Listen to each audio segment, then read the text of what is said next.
রব্বুল আলামিন যা করবে তার উপরে খুশি থাকার নাম ঈমান। আমি ভোট দিলে আমার আল্লাহ, না দিলে আমার আল্লাহ, আমার বৃষ্টি দিলে আমার আল্লাহ, না দিলে আমার আল্লাহ। কতক্ষণ ছেলে দিলে আমার আল্লাহ, মেয়ে দিলে আমাকে আল্লাহ দেয়, দিলেও আমারে আল্লাহ দেয়, না দিলেও আমাকে আল্লাহ দেয়। সুস্থ রাখলে আমাকে আল্লাহ রাখে, অসুস্থ রাখলে আমাকে আল্লাহ রাখে। ফাআলুল লিমা ইউরিদ। আমি আমাকে নিজেকে কিছুই করতে পারি না। ডাক্তারের কোনো ক্ষমতা নাই সুস্থ বানানোর, ঔষধের কোনো ক্ষমতা নাই। কতক্ষণ আমি এক ডাক্তার কাছে ওষুধ আনছি, নিয়ে আটা দিছি। ডাক্তারকে হুজুর হুজুর দাঁড়ান, ঔষধি কোনো কাজ হবে না, এদিকে ওষুধরে জাড়িয়ে দেই, ওষুধরে জাড়িয়ে দেবে। টেবিলের পর ওষুধ তুই আমার সামনে সূরা ফাতিহা পড়ে ফু দিয়ে কয়েকবার নিয়ে যান। আমি আজীব হয়ে গেছি। আল্লাহু আকবার। কয় ঔষধের কি ক্ষমতা আছে? তো গাছ গাছরা বাইটি বুটে টুল্লা বানাই দিছে, ট্যাবলেট বানাই দিছে। ক্ষমতা থাকলে সূরা ফাতিহার আছে। সূরা ফাতিহার 10টা নাম, তার ভিতরে একটা নাম সূরাতুশ শিফা, চিকিৎসার সূরা। এতে ফু দিলিয়ে পড়ে ফু দিলি যে কোনো রোগ সুস্থ হয়। কোন সুবহানাল্লাহ। কাজেই ঔষধের কোনো ক্ষমতা নেই, ঔষধের একটু জাড়িয়ে দেই তাহলে যদি কাজ হয়। ডাক্তারের কোনো ক্ষমতা নাই, ঔষধের কোনো ক্ষমতা নাই, আসবাবের কোনো ক্ষমতা নাই। আমাদের এই কথাগুলো ভাসমান কানে শুনেন না, একটু অন্তর দিয়ে শোনেন, একটু অন্তর দিয়ে শোনেন। জীবনে বহুত মেহনত, বহুত চেষ্টা, বহুদিক করেছেন, সব দিক থেকে ফলাফল একরকম পান নাই। যে দিক চেষ্টা করেন নাই ওই দিক থেকে ভালো ফল এসে যায়। এমন ঘটনা ঘটে কি ঘটে না? যে বছর ক্ষেতের পিছনে পরিশ্রম বেশি করছেন সেই বছর ক্ষেত মার গেছে। এবার মনের বেখিয়ালে একেবারে মন খারাপ হয়ে গেছে, ক্ষেতের পিছনে পরিশ্রম করেন না, কোনো মতে ধান চারটে বুনে রেখে আসেন, পাট চারটে বুনে রেখে আসেন। আল্লাহ পাক গনে গনে রোদ বৃষ্টি দিয়া এমন ফলন ফলাইছে যে বছর সার ওষুধ বেশি ব্যবহার করছেন, এবছর তার চেয়ে কয়েক গুণ বেশি হতে পারে কি পারে না? সব ক্ষমতার মালিক আল্লাহ। তো আজকে আল্লাহ তাআলা আকাশ ভালো করে দিয়েছেন, আমরা শুকর আদায় করি আলহামদুলিল্লাহ। সর্বহালাতে ঈমানকে জায়গা মতো রাখতে হবে। কতক্ষণ সুখের সময় আলহামদুলিল্লাহ, দুঃখের সময়ও আলহামদুলিল্লাহ বলবো। আলহামদুলিল্লাহ বলি আলহামদুলিল্লাহ। সুখেও আলহামদুলিল্লাহ, দুঃখেও আলহামদুলিল্লাহ। এর নাম ঈমান। এর নাম কি? ঈমান। সুখের সময় বেশ ফাটিয়ে বললাম, খুশিতে একেবারে গাল ভরি আলহামদুলিল্লাহ। আর যখন একটু খারাপ দেখছে, আল্লাহ তো পাইছে আমারে, আর তো কেউ সহি দেয় না, আছে না? কয় না এরকম কনে হলো আছে, এরকম ইমানদারও আছে।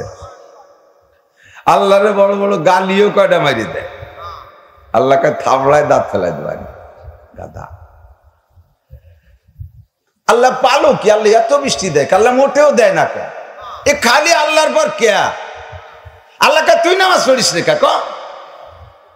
বৃষ্টি পাওয়ার মতো যোগ্যতা তোমার কি আছে? বাঁচায় রাখছে তাই তুই শুকর আদায় কর। যে পরিমাণ কাম করে বসে আছো, যে পরিমাণ অন্যায় করে বসে আছো, তাতে তোরে এক লোকমা ভাতও খাইতে দেওয়া উচিত না, এক ডোক পানিও খাইতে দেওয়া উচিত না, একটা নিঃশ্বাস অক্সিজেন নিতে দেওয়া উচিত না, তোরে যে কোনো মুহূর্তে শেষ করে দেওয়া উচিত।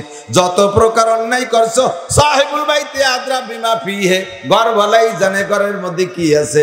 দেখতে বড় সুফি সাহেব, মাথায় বড় পাগড়ি, 43 বন্ধের জুব্বা একটা গায়ে, গাড়ির উপরে যায় নামাজ, বগলে দস্তারখান, হাতে 500 দানার তসবিহ, হাতে কুড়া লাঠি, চশমা লাগাই দিয়া ঘন ঘন টিবরি মারে, মসজিদে আগে আগে যায়, পেটের মধ্যে গুঁড়ো কৃমি ভরা, গুঁড়ো শামুকে বোঝায়।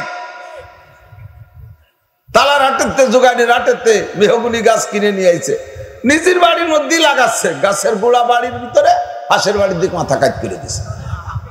জিকির ফিকিরি গাছ লাগায়, সুবহানাল্লাহ সুবহানাল্লাহ, আল্লাহ তুমি গাছ বড় বানাই দিও। ও গাছ বড় হবে, ঘুরে আসছে একদিন তোর ঘরের উপরে পড়ে ওই গাছের তলে তুই পড়বি। কুজলো মেরে গাছ লাগাও। সাহেবুল বাইতে আদরা বিমা ফিহে, দেখতে বড় ভালো মানুষ, ভিতরে অনেক দুর্বলতা থাকতে পারে কি পারে না? আমার ভিতরে এমন দুর্বলতা থাকতে পারে, যেই দুর্বলতাটা আপনারা যদি জানেন, যেই অন্যায় যদি আমারে জানেন, তাহলে এত বড় প্রসিদ্ধ বক্তা বলে সার্কুলার দেবেন না, আমারে জুতো দিয়ে পিটাই নামাবেন। এমন দোষ আমার মধ্যে থাকতে পারে। সাহেবুল বাইতে আদরা বিমা ফিহে, আমার খবর আমি জানি, আপনার খবর আমি জানি, আপনি জানেন কে কি পরিমাণ গুনাহ করে বসে আছেন। একটু চক্ষু বন্ধ করে হিসাব লাগা। সাহিবুল বাইতি আদরা বিমা ফিহি, কতক্ষণ ঘরওয়ালা এই ঘরের খবর জানে, আর জানে কি জানে না? এই যারটা কইলে পরে খবর আছে, ঠিক না?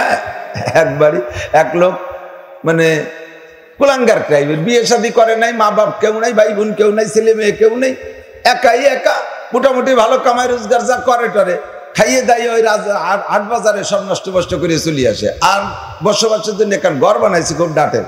তো যেহেতু ছেলে মেয়ে নাই, মরার পরে তার কোনো ভবিষ্যৎ নাই, কাজেই তার ঘরের মধ্যে তার দামি দামি ফার্নিচার বানায় লাভ নাই, কোনো কিছুই নাই, কিচ্ছু নাই। ওই মা আর দাদিকে আমলে কয়টা কুলা ছিল মাছায়, তাই রয়েছে খালি, তার মধ্যে এখন দানও নেই, ইন্দুর অনেক আগেই বাড়াই চলে গেছে। ও একা শুয়ে তাই ঘরের মধ্যে বয়ারে, ঘরে তো কিচ্ছু নাই, ঘরে দরজাও দেয় না, ঘরে দরজাও দেয় না। তো দরজা খোলা, এবার হঠাৎ একদিন ঘরে চোর ঢুকছে, ওই হেরিকেন ডিম দিয়ে শুয়েতে একা বয়ারে বুঝলে, হেরিকেন আগে তো হেরিকেনের যুগ ছিল, হেরিকেন ডিম দিয়ে শুয়ে। তো রাত্রি ঘরে চোর ঢুকিয়া পুরো ঘরের মধ্যে দিয়ে আগে ওই অন্ধকারে তালাশ করছে, তা কিচ্ছু পাই না। পরে দেয় যে অন্ধকারে বুঝলে পাচ্ছি না নাকি, হেরিকেন তো রয়েছে, একটু জ্বালাই দিই। ওই হেরিকেন চেতাইয়া হেরিকেন ধরে মাথায় দিয়ে ঘুরে বেড়াচ্ছে চোর, চুরি দিয়ে, তাহলে চুরিয়ার জন্য। এর মধ্যে বাড়িওয়ালা সজাগ হয়ে গেছে। তো ঘরের মধ্যে চোর, বাড়িওয়ালা সজাগ, একটা ডাক দেবে না, ও কোনো হাইফুই না করিয়া হাসতে যাকে, দিনের বেলা আমার মাছার পর আমি কিছু পাইনি, আর উনি রাত্রি পাইবেন। আমার মাছায় আমি দিনই তাই কিছু পাইনি, তুই রাত্রি পাবি, কইলে হেরিকেন ফেলাইতে দেন। তো সাহেবুল বাইতে আদরা বিমা ফিহি, ঘরওয়ালাই জানে ঘরের মধ্যে কি আছে, কতক্ষণ, ঠিক না? ও দোস্ত, নিজে ইস্তাফতি কলবাক, আপনার কাছে আপনি জিজ্ঞেস করেন, আপনি কি কি অন্যায় করে বসে আছেন? ছোট বড় গুনাহ ছাড়া একজন মানুষ নাই। হাসিবু ক্বাবলা আন তুহাসাবু, আমাকে আপনাকে সমস্ত গুনাহ আর নেকির হিসাব হাসরের মাঠে দেওয়া লাগবে কি লাগবে না? আমি বুড়োকে কাছে জিজ্ঞেস করি না, আমার প্রাণ প্রিয় যুবকরা তোমরা জবাব দাও, কিয়ামতে আল্লাহর কাছে জবাব দেওয়া লাগবে কি লাগবে না? ফামান ইয়ামাল মিসকালা যাররাতিন খায়রান ইয়ারা ওয়া মান ইয়ামাল মিসকালা যাররাতিন শাররান ইয়ারা। এমন সুন্দর মাপ হবে, ও জায়গা যাররা পরিমাণ ছাড় হবে না। লা ইউগাদিরু সগীরাতান ওয়ালা কাবীরাতান ইল্লা আহসাহা ওয়া ওয়াজাদু মা আমিলু হাজিরা ওয়ালা ইয়াজলিমু রাব্বুকা আহাদা। আমি কিন্তু আল্লাহর কোরআন পড়তেছি বন্ধু, তোমার মধ্যে সন্দেহ আর ভাসমান খেয়ালে যদি শোনো, তাহলে তোমার ঈমান থাকবে না। গভীর মুহাব্বতের সাথে 100% বিশ্বাসের সাথে তুমি তরজমা শোনো আর তাফসীর শোনো। আল্লাহ পাক বলেন, কিয়ামতের ময়দানে তোমাকে দেখানো হবে, ইকরা কিতাবাকা কাফা বিনাফসিকাল ইয়াওমা আলাইকা হাসিবা। এ আব্দুল্লাহ, আব্দুল মালিক, আব্দুল খালেক, জামাল, কামাল, লালটু বল্টু, জুয়েল, টেলটু, লুলু, ডলি বলি, যারা আছে যায় টালটু বল্টু, দুনিয়া ভরে কাম করে বেড়াচ্ছি, যেদিকে আয়, ইকরা কিতাবাকা, তো তোর আমল নামা খান তুই নিজে দেখ, আমল নামা দেখ। ও আল্লাহ, তুমি আমল নামা পাইলে কোন জায়গা? আমি আর বয়ে নিয়ে বেড়াই নাই, যার যারটা সেই জীবন ভরে বয়ে নিয়ে বেড়াইছিস। তাও আল্লাহ কোরআনের ভিতরে বলেন, ওয়াকুল্লা ইনসানিন আলজামনাহু তাইরাহু ফি উনুকিহি ওয়া নুখরিজু লাহু ইয়াওমাল কিয়ামাতি কিতাবান ইয়ালকাহু মানশুরা কিরামান কাতিবিনা ইয়ালামুনা মা তাফালুন। ভাটারিটের গাদির ভিতরে আড়ালে যাইয়া গাঁজা খাওয়ার, গাঁজা বেচাবেচি করো। এই দেশের বড় তোর ভাটা হয়েছে ইট ভাটা, ইট ভাটাটা হয়েছে গাজার মার্কেট, এবার মার্কেট। এর মধ্যে কিনা বেচা করা ভারী সহজ, কারণ এই ভারত তো সবসময় তাই না, আরো কয়েক সময় কতক্ষণ পার। আর স্থানীয় যুবকরা করবে, ও দূরের মানুষও কি ঠেয়াতে পারে নাকি, ওরা দমক দিলি চুপ করে বসে থাকবে। ইটের ভাটার ভিতরে যায় গাঁজা খাও, সুন্দরবন জঙ্গলের মধ্যে যে অন্যায় করো, আটলান্টিক মহাসাগরের চরের উপরে যে অন্যায় করো, চট্টগ্রামের পাহাড়ের মাথায় জঙ্গলের মধ্যে যে অন্যায় করো, ওই যুবক ফেরেশতারা দেখে কি দেখে না? আল্লাহ দেখে, জোরে কান দেখে, অবশ্যই আল্লাহ দেখে। যা তুমি করতেছো তোমার কাঁধে গোয়েন্দা ফেরেশতা সিসি ক্যামেরা নিয়ে বসে আছে, এরাতে ইউটিউবার, এরাতে এগুলো কালেক্ট করে ছেড়ে দেয়। 24টা ঘন্টা এরা, আমি যতক্ষণ বয়ান করব ততক্ষণ এরা কালেকশন করবে। আর আমার আপনার 24টা ঘন্টা পিছনে ক্যামেরা নিয়ে ফেরেশতারা দাঁড়িয়ে আছে, বসে আছে। তাদের নাম কোন আজে বাজে ফেরেশতা না, কিরামান কাতিবিন, সম্মানিত লেখক তারা। মা ইয়ালফিজু মিন কাউলিন ইল্লা লাদাইহি রাকিবুন আতীদ। দিন মুখ থেকে যে কথাটা বের করবা সঙ্গে সঙ্গে সেই কথাটা লিখিয়ে ফেলে, সঙ্গে সঙ্গে লেখা হয়ে যায়। হাত দিয়ে যে কাজটা করবা ভিডিও করে সে তোমার সাথে সাথে সাথে লেখা হয়ে যায়। লেখা যখন কমপ্লিট হয়ে যাইবে তোমার মরণের সময় আসবে, ওই ফেরেশতারা বলবে আল্লাহ এই কাগজ কোন জায়গায় রাখবো, এটা কোথায় রাখবো? আল্লাহ কয় কে তোর কাছে রাখ? কয় না তো দুর্গন্ধ রাখা যাচ্ছে না। কয় তালি জারটা তার গলায় ঝুলই দে। ওয়াকুল্লা ইনসানিন আলজামনাহু তাইরাহু ফি উনুকিহি, উনুকুন মানে গলা, ইলজাম মানে ঝুলানো। ওয়াকুল্লা ইনসানিন প্রত্যেকটা মানুষ, নারী বলো আর পুরুষ বলো, বুড়ো বলো আর জোয়ান বলো, আবাল বৃদ্ধ বনিতা যাই বলো না কেন, প্রত্যেকের সবালে হওয়ার পর থেকে তোমার নামে দপ্তর তৈরি হয়েছে, মোহরি সেট করা হয়েছে আর ক্যামেরাম্যান সেট করা হয়েছে, সবগুলো লিখে তোমার গলায় ঝুলই দেয়া হবে। এবার কিয়ামতের ময়দানে যুবক তোমারে জিজ্ঞেস করবে আশারিফতাল কামার তুই কি মদ খেয়েছিস, আজানাইতা তুই কি জিনা করেছিস, আসারাক্তা তুই কি চুরি করেছিস, আতারাক্তা সালাত নামাজ ছেড়ে দিয়েছিস, আতারাক্তা সওম রোজা ছেড়ে দিয়েছিস, তুই বেপরদা করেছিস, মিথ্যে কথা বলেছিস, কাযাবতা মিথ্যে কথা বলেছিস, আকাফারতা তুই কুফরি করেছিস, আশরাকতা তুই শিরিক করেছিস, আবদাতা তুই বেদাত করেছিস। একটা একটা করে জিজ্ঞাসা করা হবে আর আমি আপনিও অস্বীকার করব, স্বীকার করতে সাহস পাইব না। অস্বীকার করা যখন শুরু করবে আল্লাহ কয় নাকতিমু আলা আফওয়াহিহিম, যুবক মনে রাখ, পর্দার আড়ালের মা বোনরা মনে রাখো, আল্লাহ কয় নাকতিমু আলা আফওয়াহিহিম, সূরা ইয়াসিনের মধ্যে তরজমা আপনি দেখতে পারেন, আল-ইয়াওমা নাকতিমু আলা আফওয়াহিহিম, মুখটা বন্ধ করে দেবে। ফেরেশতাদেরকে বলে এই মুখ বন্ধ করে দে, ও মিথ্যে কথা কয়, ও মিথ্যে কথা কয়, কথা কতি দেওয়া যাবে না। সমাজের ভিতরে যদি কে এলোমেলো কথা কয়, মুরব্বীরা কি কয়, এই ওর মুখ বন্ধ, তুই মানে এক কথাও কবি না, এরকম কয় না? আল্লাহ কয় খালি মিথ্যে কথা কয়েছে, এক কথাও কবি না। ও আল্লাহ আমি কথা না কলি তাহলে তো আমার সাক্ষী বাক্কি কিটা দেবে? কয় অতকাল্লিম নাই দিঘিম, তোর যে আজকে গুনাহ করছিস ওই হাতে সাক্ষী দেবে। কাতের তো জিব্বে নাই, তা কথা কয় না কিভাবে? কথা কতি জিব্বে লাগে, ঠোঁট লাগে। ওই মাইকের হরেনের মহিকি জিব্বে আছে, ওই তো কথা কয় কি রে? এই মোবাইলের কোন জায়গা জিব্বে আছে, এর কথা কয় কি রে? তো তোমার একটু একটা মাথা, বিলের মাথার মতো একটা মাথা পোয়াটা খানি গিলু ওর মধ্যে, তাই যদি তুমি এমন সুন্দর আবিষ্কার করতে পারো যে মোবাইলের জিব্বে ছাড়া কথা কতি পারে, মাইকের মুখে জিব্বে নাই সে কথা কতি পারে, তাহলে আল্লাহ পাক কিয়ামতের ময়দানে হাত দিয়ে কথা কইতে পারবে, চোখ দিয়ে পারবে, কান দিয়ে পারবে? জারি যাত্রা, করচা কাজীর গান, বুড়ো যাত্রা, ভান্ডারিয়ার গান, দুনিয়ার আকাম গান বান্দা শুনছিস, এ কানে বলবে আল্লাহ ও সূরা মিথ্যে কথা কইছে আমি শুনছি। পাই কবে যে আল্লাহর কিরে আল্লাহ আমি জাতি চাইছিলাম না, আমার আটাই নেছে, আমি 3 বার আছাড় খাইয়ে পড়িও গেছিলাম, তারপরও সেই জায়গায় জামবাগ কিনে মলম দিয়ে গুছি মুছে আবারও গেছে। মোটরসাইকেল অ্যাক্সিডেন্ট করছিল, যে মোটরসাইকেলে কয় আল্লাহ আমি যাবো না বলে অ্যাক্সিডেন্ট করছি, তাও আমারে বাড়ই দূরে নিয়ে গেছে। বলাইতে পারবে? ওয়াতুকাল্লিমুনা আইদিহিম ওয়া তাশহাদু আরজুলুহুম বিমা কানু ইয়াকসিবুন, সারা জীবন যা কামাই করছো বন্ধু সব তোমার আমলনামায় লেখা থাকবে। এবার সব অঙ্গ প্রত্যঙ্গ করে দিয়ে আল্লাহ তাআলা স্বীকার করার পরে এবার জবান খুলে দেবে, আবার আল্লাহ বলবেন বল তোর অঙ্গ প্রত্যঙ্গ তোর পক্ষে না বিপক্ষে? ও আল্লাহ এই হাতে বড় বড় নখ রাখছিলাম, সেই নখেও দিয়ে আমার বিপক্ষে সাক্ষী দেয়। আছে না অনেক বড় বড় নখ রাখে? শুকর ফেল, আল্লাহর রহমতে শুকর ফেল এসে গেছে। মশালা বলে যাই আমার দিক টাকা, হাতের এই মরা নখ লম্বা হয়ে গেলে, বেশি লম্বা হয়ে গেলে এর গোড়ার দিক কিন্তু চাপা পড়ে যায়। আর মরা নখ যে জায়গা থেকে মরা নখ বের হওয়া শুরু হয়েছে, অজু গোসলে পানি ওই পর্যন্ত পৌঁছানো ফরজ।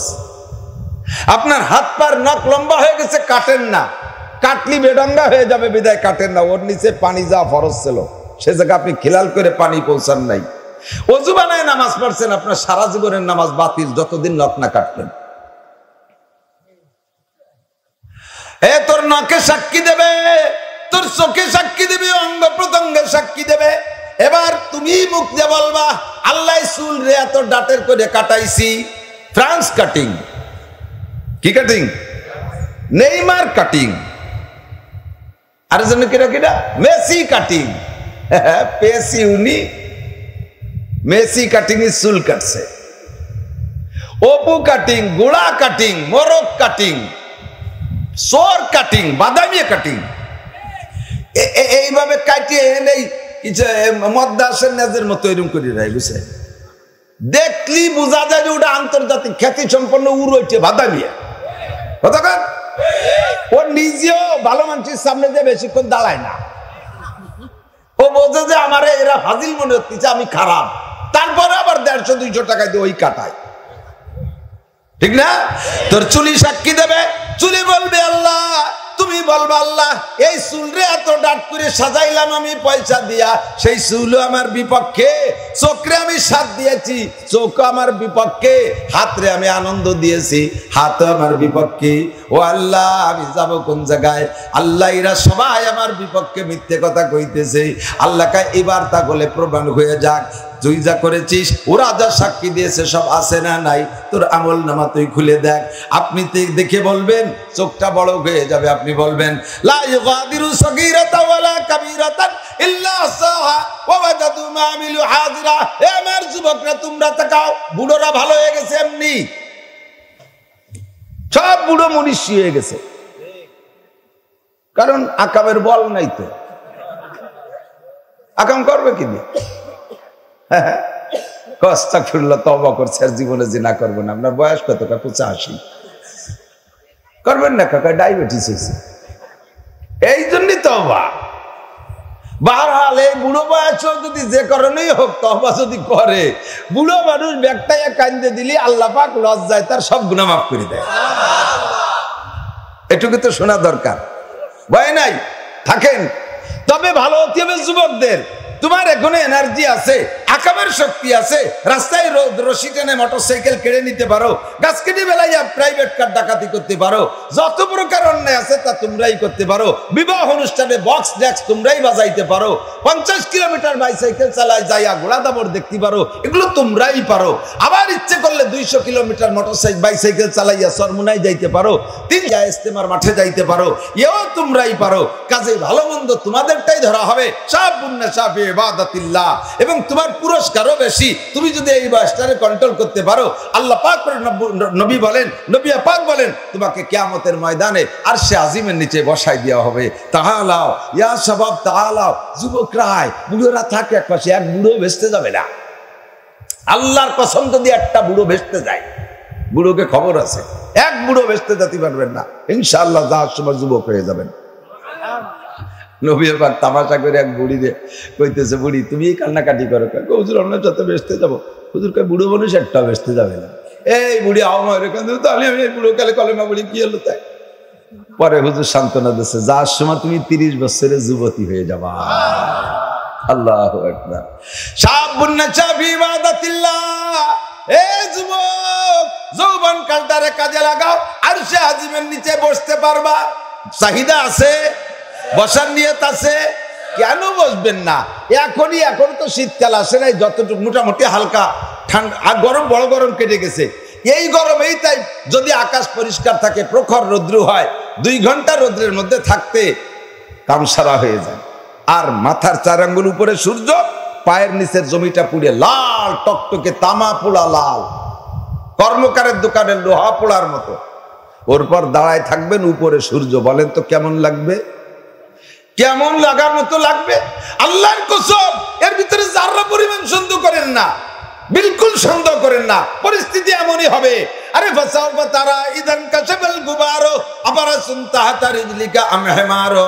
এখন বুঝে মোটে লাইনই আনতে পারতেছি না, সবই প্রমাণ হবে বন্ধু। রাতের বেলা ঝগড়া করে লাভ নাই। 2 দোস্ত গোয়াল ঘরের থেকে একটা ঘোড়া একটা গাধা বান্ধে এক গোয়াল ঘরে, রাতের বেলা 2 জন ওই ঘর থেকে বেরিয়ে সফরে যাবে। রাতের বেলা গভীর রাত্রে উইটা গোয়াল ঘরে যাই, একজন উঠছে ঘোড়ার পিঠে, একজন উঠছে গাধার পিঠে। ঘোড়ার গাধা দেখতে পিরাইয়া কিরকম, গাধা যদি বলিষ্ঠ হয় তাহলে ঘোড়ার মতোই সাইজ হয়, কিন্তু ঘোড়ার সম্মান বেশি, গাধার সম্মান কম। এবার 2 জনে ঝগড়া করতেছে, কয় দোস্ত, অন্যদিন তুমি ঘোড়ায় ওঠো, আমি গাধায় উঠি, আজকে কিন্তু আমি ঘোড়ার পিঠে, তুমি গাধার পিঠে। ও কয় না রে, আমি ঘোড়ার পিঠে, তুই গাধার পিঠে। 2 জন ঝগড়া লাগাইছে। 3 নম্বর সালিশ, একজন কয় ঝগড়া করিস না, আর মাত্র 1 ঘন্টা পর বেলা উঠবে, যে জায়গা যাবি যা। বেলা ওঠার পরে প্রমাণ হবে কে ঘোড়ার পিঠে আর কে গাধার পিঠে বসা। ঝগড়া করা লাগবে না, যখন দেখবি তখন বুঝবি। মর্দ মারা সর্বসরদার খাবেদা, গাছতে বেদারা কেউ রক্ত আজদাহা। দুনিয়ায় যতক্ষণ আছো ততক্ষণ ঘুমিয়ে আছো, চক্ষু বন্ধ করে কবরে চলে গেলে তোমার ঘুম ভাঙবে, সজাগ হয়ে যাইবা। দুনিয়ায় থাকতে ফেরেশতা দেখো না, কবরে যাওয়ার পরে ফেরেশতা দেখবা। কিরামান মুনকার নাকির আসবে, জিজ্ঞাসা তোমারা করবে, মার রব্বুকা মা দীনুকা মান নবিয়ুকা। তিনটে প্রশ্ন তোমারে করবে, জবাব দিতে পারলে আল্লাহ পাক বলবেন আলবিসুহু মিনাল জান্নাহ ওয়া আফরিসুহু মিনাল জান্নাহ ওয়াফতাহু লাহু বাবান ইলাল জান্নাহ। আমার বান্দারে জান্নাত থেকে জামা গায়ে দিয়ে দাও, জান্নাতি পোশাক পরাইয়া দাও, জান্নাতি খাট পালং তার কবরে দিয়ে দাও, জান্নাতুল ফেরদাউসের সাথে একটা দরজা তার কবরে খুলে দাও। আরে দুনিয়ায় থাকতে কিছুই দেখাইতে পারতেছি না, মুখস্থ বলি, তবে বিশ্বাস করেন এই বিশ্বাস আমার নবী বলেছেন। নবীর কথার মধ্যে সন্দেহ আছে? আরে দুনিয়ার মানুষের কথা, যারা আন্তর্জাতিক খ্যাতি সম্পন্ন মিথ্যে কথা কয়, মিথ্যেবাদী আছে না? বিশেষ করে আদম ব্যবসায়ী যারা, আপনারে ফ্লাইটের আগে কয়বার ডেট দিয়েছে, কয় 13 তারিখ 16 তারিখ 19 তারিখ, 13 তারিখ 16 তারিখ 19 তারিখ, শনিবার, বছর বইরে শনিবার। 5-6 বারের পরে পয়সা করে গুছাই দিয়ে সে পলাই চলে গেছে, কান্দে বেড়াইছেন, ভিটে বাড়ি বেঁচে দিয়েছেন। 10 বছর পরে আইছে, আবার 2-4 ডেটে টপ টপ করে বিদেশ পাঠাই দিলি, আবারও সেই মিথ্যেবাদী রাতে টাকা দিতে একটু দ্বিধাবোধ করে না। এত বড় ধোঁকাবাজ মিথ্যেবাদীরে বিশ্বাস করো, যে এই লোকটা কোনোদিন মিথ্যে কথা জানেও না। আবু জাহেলের মতো বিশ্ববিখ্যাত কাফের নবী পাক সম্পর্কে বলেন, আমার ভাতিজার কলেমা পড়ি না সেটা আমার ব্যাপার, তবে আমার ভাতিজা মুহাম্মদ জীবনে কোনোদিন মিথ্যা কথা বলে না। সেই নবী বলেছেন হাসরের মাঠটা তোমার এমন হবে, ওই জায়গা পিপাসায় বুক ফেটে যাবে, চক্ষু বেয়ে পানি পড়তে পড়তে পানি শেষ, রক্ত শুরু হবে, এই রক্ত শেষ হয়ে যাবে, কান্না শেষ হবে না, এরপরে চোখ দিয়ে পুঁজ বের হওয়া শুরু হবে, তবুও তোমার কান্না শেষ হবে না। হাসরের মাঠটা বড় বিপদের মাঠ। আল্লাহ পাক নিজেই বলেন ইয়াউমা তাজহালু কুল্লু মুরদিয়াতিন আম্মা আরদাত ওয়া তাদাউ কুল্লু যাতি হামলিন হামলাহা ওয়া তারান নাসা সুকারা ওয়া মা হুম বিসুকারা ওয়ালাকিন্না আযাবাল্লাহি শাদীদ। আল্লাহু আকবার। ওই দিন মানুষ এমন হয়ে যাবে, অপ্রাপ্ত গর্ভবতী মহিলা যদি থাকে, 3-4 মাসে বাচ্চা পেটেওয়ালা যদি কোনো গর্ভবতী মহিলা থাকে, ওই জায়গায় অনায়াসে তার বাচ্চা ডেলিভারি হয়ে যাইতো। এমন একটা বিপদ মুহূর্ত, মানুষকে পাগলের মতো ঘুরতে দেখা যাবে। কেউ কের কাছে যে পাত্তা পাবে না, ছেলেতে আব্বার কাছে পাত্তা পাবে না, আব্বাই ছেলের কাছে জায়গা পাবে না, সন্তানে মায়ের কাছে জায়গা পাবে না, মা সন্তানের কাছে জায়গা পাবে না, কেউ রে কেউ জায়গা দেবে না। ইয়াউমা ফিরুল মারউ মিন আখিহি ওয়া উম্মিহি ওয়া আবি ওয়া সাহিবাতিহি ওয়া বানি। কেউ রে কেউ পাত্তা দেবে না রে ভাই, যত বন্ধু হোক না কেন, কেউ রে কেউ জায়গা দেবে না, একটা নেকিও দেবে না। ইয়া নাফসি বলে চিল্লাইতে থাকবা। আমার প্রাণ প্রিয় যুবক, এই যৌবনকালটা যদি তুমি মসজিদের সাথে সম্পর্ক রাখতে পারো, যদি ড্যাক্স বাজ গান বাজনা বাদ দিতে পারো, সমস্ত প্রকার আকাম থেকে নিজেরে কন্ট্রোল করে আল্লাহমুখী করতে পারো, নবী পাক বলেন আমি তোদেরকে পুরো মাঠ থেকে গুছাইয়া হাত ধরে নিয়ে আর আজিমের নিচে বসাইয়া দিব। সাহাবায়ে কেরাম বলে, হুজুর এত মানুষের মধ্যে আমাকে চিনবেন কে রে? হুজুর কয় ইন্না উম্মতি ইউদাউনা ইয়াউমাল কিয়ামাতি গুররাম মুহাজ্জালিনা মিন আতারিল ওযু। জোরে কোন সুবহানাল্লাহ। আরে আমার উম্মত হবে সিতিয়া উম্মত, 100-1000 ঘোড়া, এক মাঠ ভরা ঘোড়া আছে, সব ঘোড়ার এক রং, একটা ঘোড়া গায়ের রঙও তাদের মতো, কিন্তু কপালে একটা সাদা সিতিয়া। ওই ঘোড়াটা তোমার চিনতে অসুবিধা হবে? হাসরের মাঠে আমার উম্মত হবে সিতিয়া উম্মত, অজুরঙ্গ, মুখ দিয়ে নূর চমকাইবে, মাথা মসে করছে মাথা দিয়ে নূর চমকাইবে, হাত ধুইছে অজুর সময় হাত দিয়ে নূর চমকাবে, টাকলু নিচে পা ধুইছে ওইটা দিয়ে নূর চমকাবে, হাঁটু লাগছে সিজদায় হাঁটু দিয়ে নূর চমকাবে। এই সিতা সিতা নূরওয়ালা উম্মত দেখা আমি ডেকে ডেকে নিয়ে আর সে নিচে বসাই দিয়ে বলবো, রব্বি হাউলাই আজিয়া বিল মুকাররম। এই যে আমার সে ভিআইপি পারসন, এই যুবকগুলো যৌবনকালটা ছিল তাদের গুনার দিকে যাওয়ার, ওখানে না যাইয়া নিজের নফসের সাথে জিহাদ করিয়া নিজেকে 100% কন্ট্রোল করিয়া আল্লাহ এই যুবক হেফাজত করেছে নিজেকে নিজে। আমি তো তারে ওয়াদা করছিলাম তুমি আরশের নিজে বসায় খাওয়াবা। আল্লাহকে আজলি শুনতে হাতে আরশি, ওরে আর এদিক ওদিক জাতি দিস না, বাইরে গেলি খরা লাগবে না, গরম থাকবে না, এখানে বসায় দিই, খাইয়ে আমার এই খাটের নিচে বসায় দিই। আল্লাহর আরশ, আল্লাহর খাট, কন্যা সুবহানাল্লাহ। বসানোর পরে আল্লাহ পাক রব্বুল আলামিন কয় যে ঠিক আছে আমি এদেরকে খানা খাওয়াবো।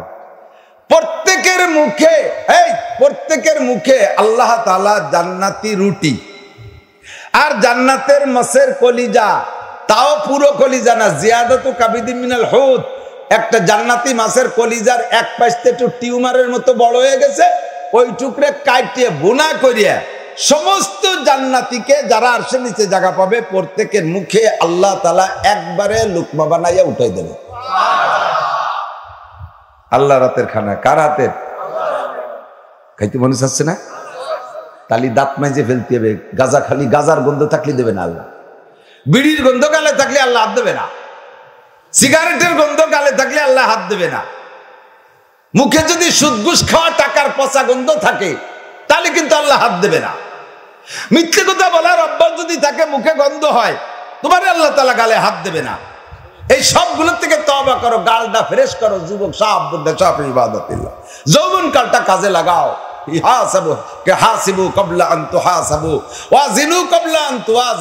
হাসরের মাঠে সবার হিসাব দেওয়া লাগবে। আবার বলেন লাগবে কার সামনে? আল্লাহ কা মালিক ইয়াউমিদ্দিন, বিচার দিনের মালিক কে? তার সামনে জবাব। বাংলাদেশের প্রেসিডেন্ট, অস্থায়ী প্রেসিডেন্ট হয়েছিল কিনা? তত্ত্বাবধায়ক সরকারের প্রধান ফখরুদ্দিন, মনে আছে নাকি? 3 উদ্দিনের বাংলাদেশ ছিল। ফখরুদ্দিন, প্রেসিডেন্ট ইয়াজউদ্দিন, আর কি বলা হয়, সেনা প্রধান ছিলেন মঈনুদ্দিন। 3 উদ্দিনের বাংলাদেশ। এ দল ও দল সে দল। বর্তমান যারা ক্ষমতায়, তারপরে 15 বছর চলে যাচ্ছে আমাদের আওয়ামী লীগের। তার আগে বিএনপি চালাইছে। দেশ যাদের কাছে শাসন হয়েছে সেই সমস্ত শাসকদেরকে দইয়া গুগু মুড়াই দিয়ে আটকায় দিয়েছে জেলখানায়। কতক্ষণ? রমজান ছাড়াই এতেকাফে বসাই দিয়েছে, ঠিক কিনা? ফখরুদ্দিনের কাছে কি কি হিসাব দিয়া লাগছে? নামাজের কথা কয় না, রোজার, হজের, জাকাতের, কুরবানির, দাড়ি টুপি পাগড়ি, বিলাকুলুক মেসওয়াক, ফরজাজির সুন্নাত, একটা হিসাব মিন আইনাক তাসাবা ফিমা আনফাকা। ডুমরেতে খুল ঢাকা আসলি খালিয়াতে এই 10 বছরে কোটিপতি হলি কি রে? এইটা কয়ে যা। কামাই করলি ঢাললি কোন জায়গা? কানাডা। চৌকালাডা বিল্ডিং বানাইছে কানাডা। বাংলাদেশে এত চৌকালারা রাস্তাঘাটে গড়ি খেয়ে বেড়াচ্ছে, আর দামলাগুলো বাড়ি বানাইছে কানাডা।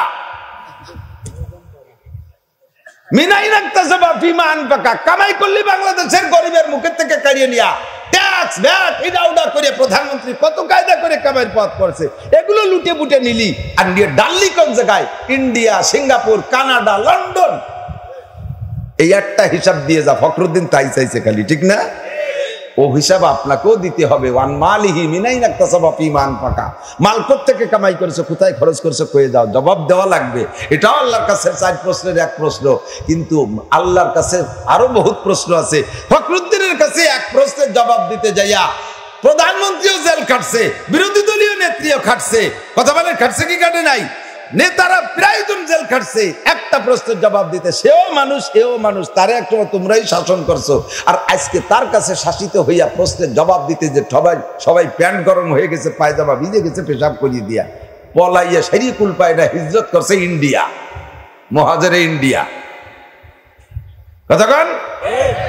আর্মি পাছাই তুলে লাথি দিয়েছে, ফুটবলের মতো খালি গড়ি খাইছে। এক প্রশ্নের জবাব দিতে যাইয়া মানুষের কাছে, মানুষের যদি এই বিপদ হয়, আল্লাহ কামুল হাকিমের সামনে কি হবে? দূর খালি খালি মোটে কথা ঢোকে ডাকানে। আল্লাহর কাছে হিসাব দেওয়া লাগবে, লাগবে অন্তর থেকে কন্ত হিসাব দেওয়া লাগবে, লাগবে অবশ্যই লাগবে। দোয়া করেন হাসিবনে হিসাবান ইয়াসিরা। আল্লাহ হিসাব তো দিতেই হবে। তুমি যদি কড়াই গন্ডায় নাও কোনো উপায় নাই। গরগুনাহা নম্বে বকশি মুক্তাজায়ে রহমাতাস আর বেগিরি পসমা নম্বে শকুবত রাজাদির। কাসেম নানুতুবি রহমাতুল্লাহ আলাইহি মুনাজাতের মধ্যে কানতেন। কাসেম নানুতুবি কিরা শুনিয়ে নেন একটু। আমাদের ডুমুরিয়া মাদ্রাসার মুরব্বী মাদ্রাসা চন্দ্রদিগেলের মুরব্বী হলো গোবেরডাঙ্গা, গোবেরডাঙ্গার মুরব্বী হলো দেওবান্দ। এই দেওবান্দের প্রতিষ্ঠাতা মুরব্বী, যিনি ইংরেজদের আমলে, ইংরেজ শাসন অবস্থায় কাসেম নানুতুবি রহমাতুল্লাহ আলাইহি ভারতের উত্তর প্রদেশের দেওবান্দ নামক জায়গায় মাদ্রাসা করছেন। যেই কাসেম নানুতুবির মাদ্রাসার জায়গার ইতিহাস শুনলে আপনি আশ্চর্য হবেন। একটা ডালিম গাছের নিচে উস্তাদ একজন আর ছাত্র একজন, মোল্লা মাহমুদ উস্তাদ, মাহমুদুল হাসান দেওবন্দি শাইখুল হিন্দ উনি ছাত্র। এই এক ছাত্র এক উস্তাদ, মাদ্রাসা হলো ডালিম গাছ, ঘর দুয়ার কিচ্ছু নাই। কয়দিন পর্যন্ত পড়াইছে, দেখিয়া কাসেম নানু তুমি কাঁদতেছে, দিন ভরে কাঁদে, রাতভর কাঁদে। আল্লাহ যেই বিদ্যা পড়ে তোমারও অস্বীকার করে, তারা 200-500 বিঘা জমি দখল করিয়া কত বড় বড় বিশ্ববিদ্যালয় বানায় রাখছে, আর একটু কোরআন হাদিস যা পড়ে তোমারে আমরা বাস্তবায়ন করব, তার জন্য ঘর হবে না, জায়গা হবে না। এই আফসোস করে কাঁদতেছে, কাঁদতে কাঁদতে রাত্রে ঘুমিয়ে গেছে। স্বপ্নে দেখে বিশ্বনবী মুহাম্মদ রাসূলুল্লাহ সাল্লাল্লাহু আলাইহি ওয়াসাল্লাম আসছে, আইসে বলতে কাসেম লিমা তাবকি, ও কাসেম কাঁদো কেন, তুমি কাঁদছো কেন? কয় হুজুর আমি মাদ্রাসা করবো, জায়গা খুঁজে পাচ্ছি না। হুজুর বলেন তার মাই আসো আমার সাথে আসো, হাতে করে হাত ধরে নিয়ে গেছে, স্বপ্নের ভিতরে লাঠি দিয়ে ডাক দিয়ে দেখাইছে এইটুকুর মধ্যে মাদ্রাসা করো। স্বপ্ন তো স্বপ্ন, স্বপ্নের কোনো বাস্তব দেখা যায় নাকি? হ্যাঁ, স্বপ্নে দেখেন যে বিচেন বড়া কালি টাহা উঠে দেন, যে পকেটে 2টা ছিল তাও চলে নিয়ে গেছে, দেখি যে তার উল্টো হয়ে যায়। স্বপ্নে দেখতে লাঠি দিয়ে ডাক দিয়েছে, এই জায়গা চেনবে কিভাবে? ঘুমের থেকে উঠা ফজরের নামাজ পড়িয়া কেউরে না পেয়ে একা একা সেই জায়গা অনুমান করে দেখতে গেছে। আল্লাহর কসম, ধারাবাহিক এই ইতিহাস আমাদের কাছে চলে আসছে, যারা পরিমাণ মিথ্যা না। আমি দেওবান যাইও দেখে আসছি, আল্লাহ আকবার, সে জায়গা দাগ দেখি নেই, আমি সে জায়গার বিল্ডিং দেখে আসছি। সকালবেলা ফজরের পরে যে দেখে যে সেই জায়গা মাটিতে লাঠির দাগ পড়ে রয়েছে। তাহলে স্বপ্নে যিনি দেখাইলেন তিনিও বা কেমন? যাকে দেখাইলেন তিনি কেমন? যিনি দেখাইলেন তিনি তো বিশ্বনবী মুহাম্মদ রাসূলুল্লাহ, তার বড়ত্বের কোনো সীমারেখা নাই। আর যাকে দেখাইলেন তাকে যা দেখাইলেন তাই পাইলেন। এই লোকটা কি বড় গুনাহগার না নেককার? সাধারণ না বড় আল্লাহর ওলি? এই আল্লাহর ওলি বলেন, গর গুনাহা নম্বে বখশি মুক্তাজায়ে রহমাতাস আর বেগিরি পসমা নম্বে সকল কুবত রাজাদির। আল্লাহ আমি কাসেমরে যদি প্রত্যেকটা গুনাহ ধরে ধরে তুমি বিচার করো আর কোটি কোটি বছর জাহান্নামে দাও, তাহলে এটা হবে তোমার ন্যায় বিচার, এটা হবে তোমার ন্যায় বিচার। আমি এই অন্যায় করছি, তুমি ধরবা আর আমি ছাড়াই যেতে পারবো না, এর জন্য 2 কোটি 5 কোটি 50 কোটি 1000 কোটি বছর আমার খাটতে হবে। এইভাবে করলে তোমার হবে ন্যায় বিচার। আর বেগিরি পসমা নম্বে সকল কুবত রাজাদির গর গুনাহা নম্বে বখশি মুক্তাজায়ে রহমাতাস। আর ইতিমধ্যে যদি তুমি আমারে মাফ করে দাও তাহলেই আমি জান্নাতে যেতে পারবো, নইলে কোনো উপায় আমার নাই। ওই বেচারা যদি এই মুনাজাত করে তাহলে আমার কি করা দরকার? উনি একদিন কুত্তো দেহে কয় কি বলা হয়, জেমনদারাত সাগে নসরানিয়ার কে হাস্তু বে গুনাগো মান গুনাগার, কে হাস্তু বে গুনাগো মান গুনাগার। সাথীদেরকে ডেকে বলে, এই তোরা দেখ ওই কুত্তটা, ওইটা নাসার আগে কুত্তো, একটা কুত্তো রাস্তায় কয় নাসার আগে ওই কুত্তটা আমি কাসেমের চাইতে ভালো। যে লোকরা নবী পাক লাঠি দিয়ে দাগ দিয়ে মাদ্রাসার জায়গা দেখাইছে, সেই কাসেম নানু তুমি কয় নাসার আগে ওই কুত্তটা আমার চেয়ে ভালো, হিন্দুদের ওই কুত্তটা আমার চেয়ে ভালো, সাধুকে ওই কুত্তটা আমার চেয়ে ভালো। কারণ তার কোনো আমল নামা নাই, তার আমল নামায় কোনো গুনাহ নাই, আর আমার আমল নামা গুনাহ দিয়ে ভরা। ওই লোকটা যদি এই কইতে পারে, ও আমার আব্বারা, ও আমার যুবক সোনারা, আমার ভাই বন্ধুরা, এবং আমি আমাকে নিজেই বলি, আমি তাহলে কি বলতে পারি বলেন আল্লাহর কাছে? বলার কিছু আছে? আল্লাহ যদি মাফ করে দেয় তাহলেই উপায়, নইলে উপায়। তা আল্লাহ তাআলা অত সহজে তো খালি খালি মাফ করে না। আল্লাহকে আমার মাফের সিস্টেম হলো আকিমিস সালাতা তরাফাইন নাহারি ওয়া যুলাফাম মিনাল লাইল ইন্নাল হাসানাতি ইউযহিবনাস সাইয়্যাত যালিকা যিকরা লিয-যাকিরিন। এই কোন যদি কেউ অন্যায় করে, এদিক তাকান, আমার দিক তাকান, কোন যদি কেউ মারাত্মক ধরনের অন্যায় করে, চরম ভাবে রেগে গেছেন, তারপর ভীষণ ভাবে রাখছেন, এমন সিদ্ধান্ত নিয়েছেন জীবনে তার সাথে কথাই বলবেন না। হতে পারে কিছুদিন পরে সে যে ধরনের অন্যায় করছে তার চাইতে ভালো একটা ভালো কাজ আপনার জন্য করে নিয়ে আসছে। সেই ভালোটা দেখে আপনি তার পিছনের ওই ভুলগুলো অনেক সময় ভুলে যেতে বাধ্য হবেন, ঠিক না? এরকা ইন্নাল হাসানাত ইউযহিবনাস সাইয়্যাত, এক ইন্ডাস্ট্রিজের মালিক, বড় ধনী মানুষ, কর্মচারী 1000 ইন্ডাস্ট্রিতে চাকরি করে, সবাই ভালো, একেবারে কমান্ড ফলো করে চলে। একটা কর্মচারী এই টুরুইটি ক্লাসে, ওর মাসে 2-3 বার আকাম এমন করে যাতে মাসে 2-3 বার চাকরি ছোটে। আবার লজ্জা শরম নাই, বেগিন নাইতে আইছে পাও জড়াই দিয়ে কান্দি কেটে চাকরি নেই। এবার শেষবারের মতো রেড সিগন্যাল দিয়ে দিয়েছে, তুই যদি এবার কোনো অন্যায় করিস তোর মা বাপ 14 গোষ্ঠী আসলে ক্ষমা হবে না। জি স্যার, আমি আর কোনোদিন অন্যায় করবো। এবার করতে করতে করে ফেলছে কি, সে মালিকের একটা ছেলে একটু, সে যেন কি আছে তার 100 ডিসিট করে ফেলে গেছে। তাহলে কি থাই ওর চাকরি ওর ফাঁসি দিতে না, ওর চাকরি ছুট হয়ে যায়। যাক বদমাইশ কোথাকার, তুই আমার ছেলেরে মারলি, তার বেটাকে কি এত্তি পারিস? রাত্রি তার মা আর বউ নিয়ে আইছে, হাতে পায়ে ধরে কাঁদতেছে, স্যার ওই একটারে তাড়াই দিলে আমরা গোষ্ঠী শুদ্ধ না খেয়ে মরে যাবানি, ওরে কেউ নয় না, রাগারাগি ভাগাভাগি যাও, আপনার এনে তাই চারটি কামাই রোজগারের আমাকে কাঁদছে, ও খেদাই দিলে আপনি আমাকে, তাহলে আমাকে মারি ফেলান। এইভাবে কইলে কান্নাকাটি করলে মোনাজাত কবুল করছে, তা ঠিক আছে। এখন ওরে রাইখে যদি মালিক চলে যায় ইন্ডাস্ট্রিতে, আইছে দেখবে যে 4-5 জনের বাড়ি ফেলাই দিছে, মালিক যাবে ঢাকা, রওনা দিছে বাই রোড, ফেরি ব্রিজ তখন হয় নাই, বড় লোক তো ইপার গাড়ি রেখে উপার গাড়ি আর একটা আছে, স্পিরিট বোটে পার হয়, তো স্পিরিট বোটে পার হইতে গেছে, ওর সাথে ওই ফাজিলদারে নিয়ে গেছে, ও তুই যায় না, তুই গেলে আবার আর এক সাল রেনে মারি বসলো। তো পদ্মা নদীর মাঝে যাইয়া স্পিড বোট পল্টি খাইয়া মানুষ যাচ্ছিল সব ডুবে গেছে, যারা পারছে সাঁতরাই গেছে। মালিক সাঁতার কাটতে জানে না, এত বড় বুড়িয়ালা, সে ডুবেই যাচ্ছে। ওই ভাজিলটা যে করিয়া হোক গুতোয় গাতাইয়া নিজের পেট ভরিয়ে গেছে, মালিকরে মাথায় করে টেলিয়ে ধাক্কাইয়া খানিক তলে চলে যায়, আবার ধাক্কা মারে, এভাবে গুততি নিয়ে সরের পর ঠেলে উঠেছে, ধাক্কায় উঠেছে, কোনো মতে বাঁচিয়ে গেছে, কোনো মতে বাঁচিয়ে গেছে, যা দেখা যাব না।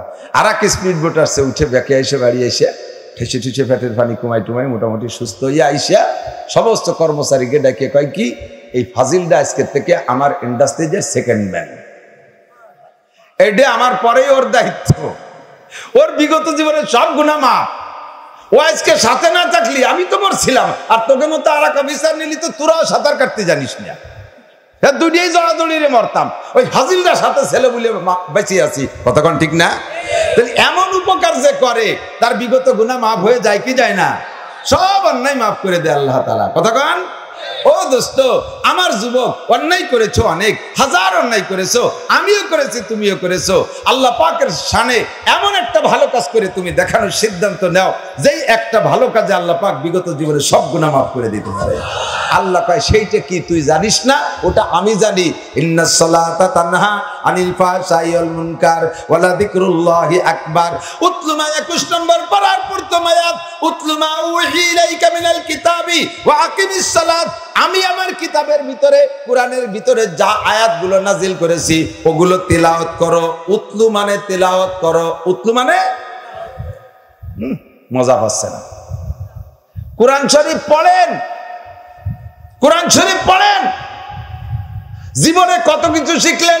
এই স্কুল কলেজ ইংরেজি ছেলেরা কত এসে মুখস্থ করলি, কত বীজগণিত আর পাটিগণিত শিখলি, হাজার হাজার লক্ষ লক্ষ টাকা ইংরেজি বাংলা অঙ্ক পড়ার পিছনে তুই খরচ করলি, বছরের পর বছর সময় নষ্ট করলি, আল্লাহর কোরআনটা জীবনে পড়ে খাইলি না।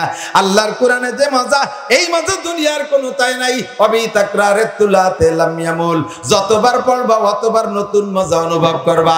যারা কোরআন শরীফ পড়েন তারা একটু সাক্ষী দেন। সেদিন মাওলানা আব্দুল কুদ্দুস সাহেব বলতেছিলেন, ওনার মসজিদের এক মুসল্লি মসজিদে বসে বেশিরভাগ টাইম কোরআন শরীফ তিলাওয়াত করে।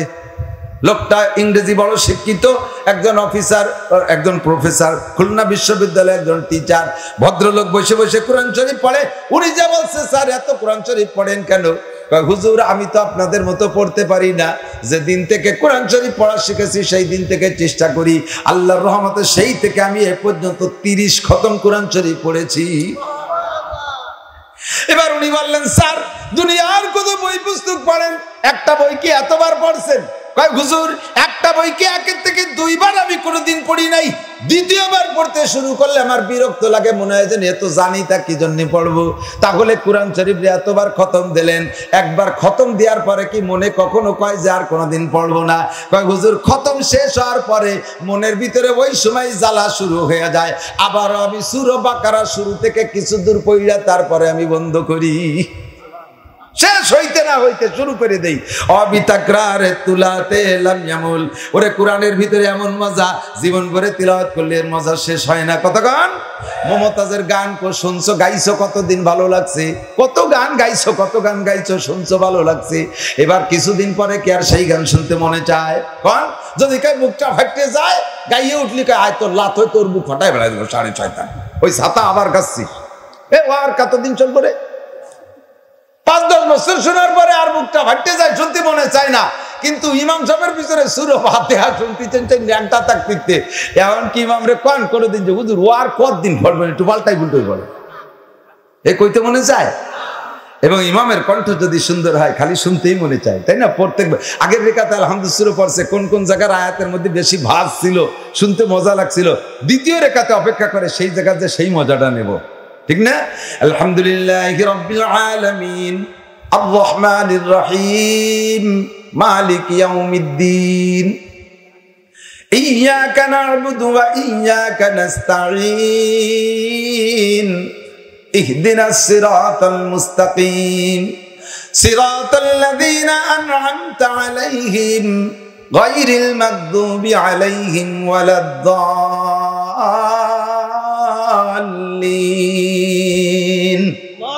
একটু কোন আমিন। এখন জোরে কর, নামাজের মধ্যে জোরে কইেন না। নামাজের মধ্যে কিরম হবে আমিন? আস্তে। আমিন হবে কেমন? আস্তে। আমিন আস্তে হবে, কখনো আমিন জোরে বলবেন না। ওয়াত-তিনি ওয়াজ-যাইতুনি ওয়া তুরি সিনিনা ওয়া হাযাল বালাদিল আমিন লাকাদ খালাকনাল ইনসানা ফি আহসানি তাকওয়িম থুম্মা রাদাদনাহু আসফালা সাফিলিন।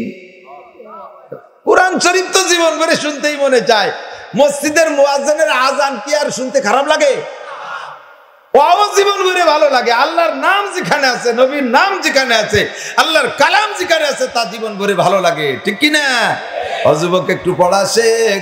উতলু মা উহিলাইকা মিনাল কিতাব, আমার আল্লাহ কিতাবে যা পাঠিয়েছেন তা একটু তিলাওয়াত কর। ওয়া আকিমিস সালাহ, আর নামাজ পড়, নামাজের মধ্যে বেশি তিলাওয়াত কর। নামাজের মধ্যে কোরআন শরীফ তিলাওয়াত করা মানে আল্লাহ পাকের সাথে গল্প করা, কথা কয় না? হযরত আলী রাদিয়াল্লাহু তাআলা আনহু বলেন, আমার যখন আল্লাহর সাথে গল্প করতে ইচ্ছা হয়, আমার দেহের মধ্যে ইচ্ছাটা জাগে, তখন আমি টের পাই যে আমার আল্লাহর সাথে গল্প করতে মনে চাচ্ছে। তখন টের পান কিভাবে? যে আমি বুঝি যখন আমার আল্লাহর সাথে গল্প করতে মনে চায়, তখন ভিতরে একটা জ্বালা ওঠে, তখন আমি নামাজে দাঁড়াই যাই, আর নামাজের মধ্যে কোরআন শরীফ পড়ি, মানে আমি আমার আল্লাহর সাথে গল্প করি। এটা তো গেল নিজের ব্যাপার। আরেকটা মজা শোনেন, কয় যে আল্লাহ আমার সাথে গল্প করতে চায়, এটা আমি টের পাই। বুঝেন নাই? আমি আপনার সাথে কথা কইতে চাচ্ছি, এটা তো আমি বুঝতেছি, কিন্তু আপনি আমার সাথে কথা বলতে চাচ্ছেন, এটা আমি বুঝবো কি? আমি আল্লাহর সাথে গল্প করতে ইচ্ছা হয়, তাই আমার নামাজে দাঁড়ানোর শখ হয়, তাই দাঁড়ায় যাই। আল্লাহ আমার সাথে গল্প করার শখ করছে, এটা আমি বুঝি কি করে? যখন আমার ভিতরে কোরআন শরীফ তিলাওয়াত করার শখ জাগে, আমি বুঝি আমার আল্লাহ আমারে ডাকতেছে, আয় তোর সাথে গল্প করব। ওরে কোরআনে কারীম আমার আল্লাহর কালাম। কার কালাম? উতলু মা উহিলাইকা মিনাল কিতাব ওয়া আকিমিস সালাত, নামাজ পড়ো। ইন্নাস সালাত, কারণ নামাজের একটা স্বভাব আছে আমার বন্ধুরা, এদিক তাকান। ইন্নাস সালাত, নিশ্চয় নামাজ, তানহা আনিল ফাহশাই ওয়াল মুনকার। এই আমাদের এলাকায় টিকে দেয় না বাচ্চাদের? টিকে দেয়। টিকে দেওয়ার আগে কয়দিন আগে মাইকিং করে যায় না? অথবা ওই হেলথে যারা চাকরি করে তারা বাড়ি বাড়ি বলে যায়, একটা পয়েন্টে টিকে দেবে বলে যায় যে অমকের বাড়ি, মেম্বারের বাড়ি, মহিলা মেম্বারের বাড়ি, বা অমক সার্গে বাড়ি, এভাবে একটা দেয়। তো যে বাড়ি টিকে দেবে, দেখবেন ওই বাড়ির বাহিরে গাছে একটা ব্যানার টানানো, হলুদ হলুদ একটা ব্যানার। এই ব্যানারের ভিতরে দেখবেন এরকম একটা বৃত্ত আঁকা আছে, গোল আছে না নাই? ওর মধ্যে একটা বাচ্চার ছবি দেওয়া আছে, আছে। ওই বৃত্তের 6 দিক দিয়ে দেখবেন 6টা তীর আছে, 6টা তীর আছে। এর তর্জমা কি?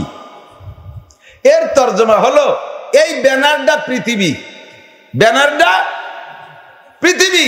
পৃথিবী বলে এই ছোট শিশু বাচ্চাকে নাশ করার জন্য, ওকে ওর জীবন নাশক 6টা রোগ, মারাত্মক রোগ, এটা ঘুরিয়ে বেড়াচ্ছে। এই পৃথিবী নামক ব্যানারের ভিতরে 6টা রোগ ঘুরিয়ে বেড়াচ্ছে। এই রোগগুলো বাচ্চার পর আক্রমণ করবে। বাচ্চাকে বাচ্চার ভিতর, বাচ্চার পাশ দিয়ে একটা বৃত্ত যে এরিয়া দেওয়া আছে, ওই বৃত্তটার তর্জমা হলো এটা ওর হায়াতের বৃত্ত, এটা ওর হায়াতের বৃত্ত, যেটা মেডিকেল সায়েন্সের হিসাব। এই এরিয়া হায়াতের বৃত্ত ভেদ করে 6টা রোগ যদি ঢুকে পড়তে পারে, তাহলে ছেলেটার আক্রমণ করবে, বাচ্চাটার আক্রমণ করবে, মারা যাবে। কতক্ষণ? এই হায়াতের বৃত্তের পাশে 6টা তীর, মানে 6টা রোগ। এবার টিকে দেবে কেন? টিকে দিলে একটাই 6টা রোগ যদি ওর মধ্যে ঢুকে যায়, পোলিও আছে, ইত্যাদি ইত্যাদি কি কি যেন আছে, পোলিওটাই চিনি। এই রোগগুলো ঢুকে গেলে আর তারা সুস্থ করা যাবে না, বাঁচানো যাবে না। এই রোগগুলো ঢোকার আগে একটা টিকে দিয়ে দিতে হবে, যে এক টিকাতে 6 রোগ রে ঠেকাই ফেলে, এক টিকায় 6 রোগ ঠেকাই ফেলে। এই টিকাটা সেই টিকা। আল্লাহ পাক রব্বুল আলামিন বলেন, তোমার রোগ সুদ খাওয়া, তোমার রোগ ঘুষ খাওয়া, তোমার রোগ জিনা করা, তোমার রোগ ব্যভিচার করা, তোমার রোগ চুরি করা, ডাকাতি করা, লুচ্চমি করা, আইল ঠেলা, হিংসা, বিদ্বেষ, অহংকার, গীবত, শিকায়েত, পরনিন্দা, মানুষের নামে মিথ্যা অপবাদ তৈরি করা, বেপরদা করা, তারপরে গান শোনা, গান গাওয়া, জারি যাত্রা করচা, বিভিন্ন নোংরা অনুষ্ঠানে যাওয়া, হিন্দুদের পূজা পাঠে অংশগ্রহণ করা। এলাকার যুবকরা তো যাবেই না। দুর্গা পূজা, কালী পূজা, সরস্বতী পূজা, লক্ষ্মী পূজা, বড় পূজা, ছোট পুজো, মাঝে পুজো, সাইজে পুজো, এক পুজো হিন্দুরা না গেলেও মুসলমানরা মিস করে না। এরা মুসলমান বহুত আছে, আছে। এগুলো সব এই দুনিয়ার ভিতরে তোমার রোগগুলো ঘুরতেছে, তোমার হায়াতের বৃত্ত ভেদ করে দেহের মধ্যে এই রোগগুলো আক্রমণ করবে। আর এর এক একটাই তোমার পঙ্গু বানায় দেবে, কোনোটাই প্যারালাইসিস করে দেবে, কোনোটাই তোমারে কি বলা হয় পোলিওতে আক্রান্ত করে শোয়াই দেবে, কোনোটা তোমার স্ট্রোক করে দেবে, কোনোটা তোমার হার্ট লাংস বাল্ব খেয়ে বেড়াবে, কোনোটাই তোমার কিডনি শেষ করে দেবে। এই বড় বড় রোগগুলো ঘুরতেছে, তোমাকে জাহান্নামের ইন্ধন বানায় ছাড়বে। এই সব রোগ থেকে বাঁচার জন্য, একবার ঢুকে গেলে ফিরেনো বড় কঠিন। এই সব রোগ থেকে বাঁচার জন্য একটা টিকা, মাত্র একটা টিকা। কয়টা টিকা? কথা কয় না, কয়টা? মস্ক করেন, কয়টা টিকা? টিকাটার নাম ইন্নাস সালাত। টিকাটার নাম কি? নামাজ। টিকাটার নাম কি? নামাজ। এই টিকাটা নিলি রোগগুলো দেহের মধ্যে ঢোকে না। আল্লাহ কইছে, কে কইছে? আমি যদি তরজমা গলত কই তাহলে এক্ষুনি উলামায়ে কেরাম আমারে জুতো মারবে। ইন্নাস সালাতা তানহা আনিল ফাহশাই ওয়াল মুনকার। এ যুবক, গাজার থেকে আবাদ থেকে ফিরতে পারিস না, নিয়মিত নামাজ পড়, নিয়মিত নামাজ পড়। আল্লাহ তোরে ফিরাবে নামাজের মাধ্যমে। কয় হুজুর ওই গল্প তার বল কাকা জীবন ভরে নামাজ পড়ে, আসরের পরে যাইয়া আইল খোসে। আইল খোসা বুড়ো আছে না? কিছু কিছু বুড়োর স্বভাবের মধ্যে আইল খোসা সেট হয়ে গেছে। ছেলেরা কামাই রোজগারে মোটা টাকা দেয়, কয়ে দিয়েছে আব্বা তোমার কোনো কাম নাই, কামও নাই, তোমার আকামও নাই, তুমি কিছু করতে পারবা না, খালি তবলিগের সময় লাগাবা, হুজুরকে কাছে যাবা, হজ নসিহত শুনবা, মসজিদে বসে আল্লাহ বিল্লে করবা, এই যা টাকা পয়সা দিয়ে বাজার ঘাট করে মারে নিয়ে খাবা, পয়সা করি চার দোকানে যে 2-4 টাকা খাইয়ে দিয়ে আসো। তুমি মোটে মাঠে যাবাই না বুড়ো কালে, তাহলে আমাকে ইজ্জত শেষ হয়ে যায়। কিন্তু ছোটবেলার থেকে যে কাজ করতে করতে অভ্যস্ত হয়ে গেছে, ও কাজ ছাড়তে পারে না। আমি নিজেও বুঝি, আব্বার সাথে পুকুরের সারে খুব কাজ করতাম, আমাকে জমি ছিল পুকুরের সারে খুব। ক্লাস 3, 4, 5 3 ক্লাস আমি আমার আব্বার সাথে হাল চড়ছি। আপনাদের এই ডুমরে ওই মুসা আমার বাইক নিত, এখান থেকে অনেক মানুষ আমার আব্বা মাঝে মাঝে বেগার নিত। ছোটবেলায় বেগার পদ্ধতি ছিল, মনে আছে নাকি? হাল চষা বেগার আমাদের বাড়ি খাইছে, বেগার খাইছে। আমি সেই সময় ছোটবেলার থেকে আব্বার সাথে কাজ করি। এখনো সেই কৃষি ক্ষেত খামারের কাজ আমার না করতে পারলে ভালো লাগে না। ওয়াজের সময় তো ওয়াজ করি, ফ্রি সময় আমি ঘাস কাটি, গরু পালি, এই ক্ষেত খামারের কিছু কাজ বাজ করি। আমি এই যে বরাবর নদীর উপারে আমার নদীর ঘাটে একটা জমি আছে, ওই নিয়ে সব কিছু করি। এই অভ্যাস বুড়ো বুড়ো হয়ে গেছে, রিটায়ার করে দিলি কি হবে? ওনার স্বভাব বিকেলবেলা ডাঙ্গায় টেঙ্গি না নিয়ে গেলি পাল্টায় না, যাইয়া আসরের নামাজ পড়িয়ে পাগড়ি হাতে আছে, এক হাতে তসবি আর এক হাতে টেঙ্গি, যাইয়ে সুন্দর করে কাজ করবে কোন জায়গায়, আইলটা ঠিক করে, জিকির ফিকির সাথে সুবহানাল্লাহ, আলহামদুলিল্লাহ, আল্লাহু আকবার, এই জিকির ফিকিরির সাথে আইল খুঁজে করতে করতে করতে করতে 15-20 বছর যদি ডেলি 1 ইঞ্চি হয়ে বাড়ে, তাহলে 10 কাঠায় 12 কাঠা হয়ে যাবে না? ওনার জমি কিনতে যে বলবেন যে কাকা জমি কি মাপ যাবে, ঠিক আছে, নিশ্চিন্তে জমি কিনবা বাবা, আজ 30 বছর জিকির ফিকিরে আইল খুঁজছি, 2 কাঠা বেশি ছাড়া কম হবে না। ও মাপতে গেলে ঠকি যাবার না, ঠুয়ো ডানিয়ে দাও, তোমার লাভ হবে না। মাপতে গেলে 12 কাঠা টাকা দেওয়া লাগবে না। এই আইলঠেলা রোগ আছে না নাই? কয় যে আমার বল কাকা জীবন ভরে নামাজ পড়ে ওরা আইল খোঁজে, তা কি নামাজে কি করলো? এইটা হলো আমার তদবির, এই তদবিরটাই আসেন। কারণ নামাজটাই তো আপনি নামাজের মতো পড়েন নাই।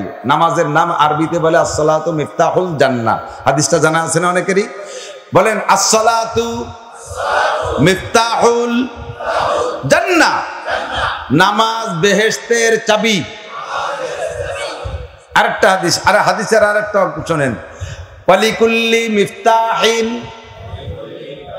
ওয়ালিকুল্লি মিফতাহিন আসনান, প্রত্যেক চাবির দাঁত আছে, প্রত্যেক চাবির আছে, এবং সব দাঁতগুলো নিশ্চয়ই এক সমান না। আছে, আমার কাছে চাবি আছে, আছে না? এই যে দেন, এ তো দুই দিক দিয়ে দাঁত হয়েছে, নতুন কি যেন বানাইছে, এক করে ছোট বড় আছে, প্রত্যেকের পক্ষে কাছে তাকে দেখেন চাবি দাঁত ছোট বড় না? সব কটা যদি সমান হয় তালা খুলবে? খুলবে না। তাহলে নামাজ বেহেশতের চাবি। চাবি নামাজ পড়া থাকলে যাই আপনি যদি বেহেশতের মধ্যে তালা দেওয়া রয়েছে, বস করে ফজরের নামাজ দুই দিয়ে খুলে ফেলবেন গেট, জোহর খুলে জোহরের চাবি দিয়ে আর এক রুম খুলে ফেলবেন, আসরের চাবি দিয়ে আর এক রুম খুলে ঢুকে ফুর্তি করে বেড়াবেন। তোমার চাবির দাঁতই তো ঠিক মতো নাই। প্রত্যেক চাবির দাঁত আছে এবং সব দাঁত সমান না, কোন দাঁত বড়, কোন দাঁত মেজে, কোন দাঁত সেজে, কোন দাঁত ছোট, ঠিক না? তাহলে তোমার নামাজ যে জান্নাতের চাবি, এরও দাঁত আছে, 13টা দাঁত আছে, বড় দাঁত, তার নাম 13 ঘরজ। তার নাম কি জানেন? কোন কি কি? ও জানার দরকার কি, বুঝিয়ে যাচ্ছি, ওই তো যাচ্ছে ওর মধ্যে দিয়ে, এ হয়ে যাচ্ছে এর মধ্যে দিয়ে ছুটি হয়ে যাচ্ছে, তার তো টের পান না। নামাজের মাঝে দাঁত 14টা, কয়টা? তার নাম 14টা ওয়াজিব। কতক্ষণ? 28টা আছে সাজিয়ে দাঁত, তার নাম 28টা সুন্নাত। খাড়ানোর মধ্যে 7টা, রুকুর মধ্যে 7টা, সিজদার মধ্যে 7টা, বসার মধ্যে 7টা, 4 7 28 সাজিয়ে দাঁত। আর ছোট দাঁত আছে 4 নম্বর দাঁত, তার নাম মুস্তাহাব সুন্নাত। তা ছুটলিও নামাজ হয় না, নষ্ট হয় না, আর ওইলে তাতে দর্লি পারা নামাজ সুন্দর হয়, করলে সুন্দর হয়। যেমন আশহাদু আল্লা ইলাহা ইল্লাল্লাহর সময় আঙ্গুল উঁচা করা মুস্তাহাব, আঙ্গুল উঁচা করা। তবে নিয়মতান্ত্রিক উঁচু না করলে আবার সওয়াবের জায়গা গুনাহ হয়ে যাবে। উঠাইতে হবে শাহাদত আঙ্গুল, দেখা যাচ্ছে, প্র্যাকটিক্যালে দেখাই। কষ্ট হচ্ছে নাকি? আজেবাজে কিছু করছি নাকি? হ্যাঁ, এদিক এই দেখেন, আমার হাত দেখা যাচ্ছে, এরকম ছিল। যখন আশহাদু আল্লাহ পড়বো, এই আত্মায়াতুর শুরুতে আঙ্গুল উঁচু করা রাখা যাবে না। আত্মায়াতু পড়তে পড়তে যখন আশহাদু আল্লাহ পড়বেন, তখন হাতটারে এইরকম কুড়া করে ওই ছোট আঙ্গুল দিয়ে বাঁকা থাকবে, মাঝের বড় আঙ্গুলির সাথে বৃদ্ধাঙ্গুলির মুখ থাকবে। এই আঙ্গুলটারে আশহাদু আল্লাহ ইলাহা কইয়া উঁচু করবেন, ইল্লাল্লাহ কই নামাবেন। প্রথম বইটাকে যদি হয় তাহলে তৃতীয় রেখাতে উঠার আগ পর্যন্ত মুঠটা এরকম করে রাখতে হবে। শেষ বইটাকে যদি হয় সালাম ফিরানোর আগ পর্যন্ত হাতকে এরকম করে রাখতে হবে। সোজা করে ফেললে আপনার মুস্তাহাবে যে নেকি হতো তার চেয়ে গুনাহ বেশি হয়ে যাবে। তবে না করলে গুনাহ নাই, না করলে এটা হলো 4 নম্বর দাঁত। এটা কি 4 নম্বর দাঁত, এ না করলে গুনাহ নাই। কথা কি বুঝে আসছে? কিন্তু 1 নম্বরে ফরজ 13টা, নামাজের ফরজ 13টা, জোর হলো না কয়টা? নামাজের ওয়াজিব 14টা, জোর হলো না আরো জোরে। নামাজের সুন্নতে মুআক্কাদা 28টি, সুন্নতে মুআক্কাদা 28টি। এই 3 প্রকারের দাঁত কি ঠিক আছে আপনার? 1 নম্বরে শরীর পাক, ফরজ দাঁত কয়টা কই? 1 নম্বরে শরীর পাক, কোন? 2 নম্বরে কাপড় পাক, 3 নম্বরে সতর ঢাকা, 4 নম্বরে নামাজের জায়গা পাক। কিসসা গল্প ভারী মজা লাগে, কাহিনী গাই দিয়ে দিয়ে কবর ব্যাকটায় ব্যাকটায় কান্দে কান্দে ভালো লাগবে। সারা জীবন ধরে রাখবো আর কিসসা রস করবো, তাতে যদি একটা নেকি হয়।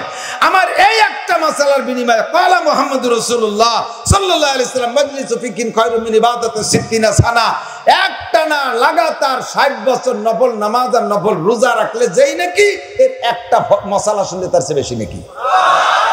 আসছি তো শিখবো আর নেকি কামাই করবো, তাই তো?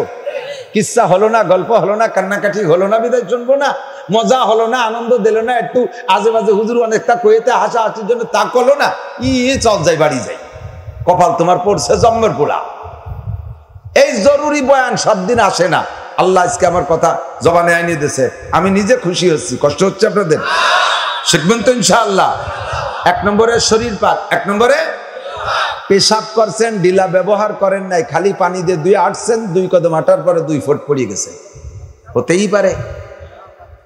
এবং পারে বলে পারেই পারে, এ পারার মধ্যে কোনো সন্দেহ নাই। এই বোতলের পানি সবটুক ফেলাই দিলেন, উবর করে মুখটি খুলিয়ে সোজা করেন, আবার কিছুক্ষণ রাখলে পরে 2-3 ফোঁটা আসবে কিনা? তাহলে আপনার পেশাবের পরে কেন 2-3 ফোঁটা আসার সম্ভাবনা থাকবে না? ওটা ঢেলা ধরলেন না, পানি ওইটা শুধু পানি দিয়ে ধুয়ে হাঁটিয়ে চলে গেলেন, ওই যে পরে 3 ফোঁটা বেরোলো। বুখারী শরীফের মধ্যে পেশাবে ঢিলা করার কথা আসে নাই। আরে ওটা বুখারী শরীফের মধ্যে মোবাইলের নাম তো আসে নাই, তা মসজিদে যে তাবন্ধ রিস্কা। বুখারী শরীফের সব থাকতে হবে নাকি? বুখারী শরীফে মূলনীতি আছে, ওই মূলনীতির ভিত্তিতে মাসালা বের করব। আমাকে হাদিস কোরআন শরীফে আসছে, আল্লাহ বলছেন নাপাক অবস্থায় নামাজে যেও না। তাহলে আমারে পাক করতে আমার বুঝ আমার কাছে আছে, কারে পাক করতে কি লাগবে সেটা সে জানে না। সাবালেগ হওয়ার আগ পর্যন্ত শরীরের অবস্থা একরকম, সাবালেগ হওয়ার সাথে সাথে শরীরের আভ্যন্তরীণ হালাত পাল্টে যাবে। এবার 40 পর্যন্ত এক হালাত, 40-এর পরে যে আর এক রকম, 60 পর্যন্ত, 60-এর পরে যে আর এক রকম হয়ে যাবে। আরে সাবালেগ হওয়ার আগ পর্যন্ত পেশাব একবারে ক্লিয়ার হয়ে যেত, সাবালেগ হওয়ার পরে থেকে এবার ভিতরে বাধা বাধা শুরু হবে। 40 পর্যন্ত যেভাবে গতি থাকে, 40-এর পরে যে পেশাবের গতি ওভাবে থাকে না। ফোর্সে যখন বেরোয় তাহলে অনেকটা ক্লিয়ার হয়ে যায়। 40-এর পরে যে গতি কমে যায়, এরপরে হাঁটা দেওয়ার পরেও কেমন যেন আবার এসে বসে পড়ে, খানিক চেষ্টা করে, কাশাকাশি করে, দেখি একটু আইদিকে, তারপরে একটু আয়, এরপরে আটা দেওয়ার পরে আবার সুলরি ওঠে, আবার এসে বসে, কত তাল করা লাগে কতক্ষণ। তাহলে সেই সময় যে 3 ফুট পড়লো, গেল কোন জায়গা? রানে লাগছে, কাপুরি লাগছে, 2 ডে ফরজ, প্রথম ফার্স্ট 2 ডে দাঁত ভেঙে গেছে।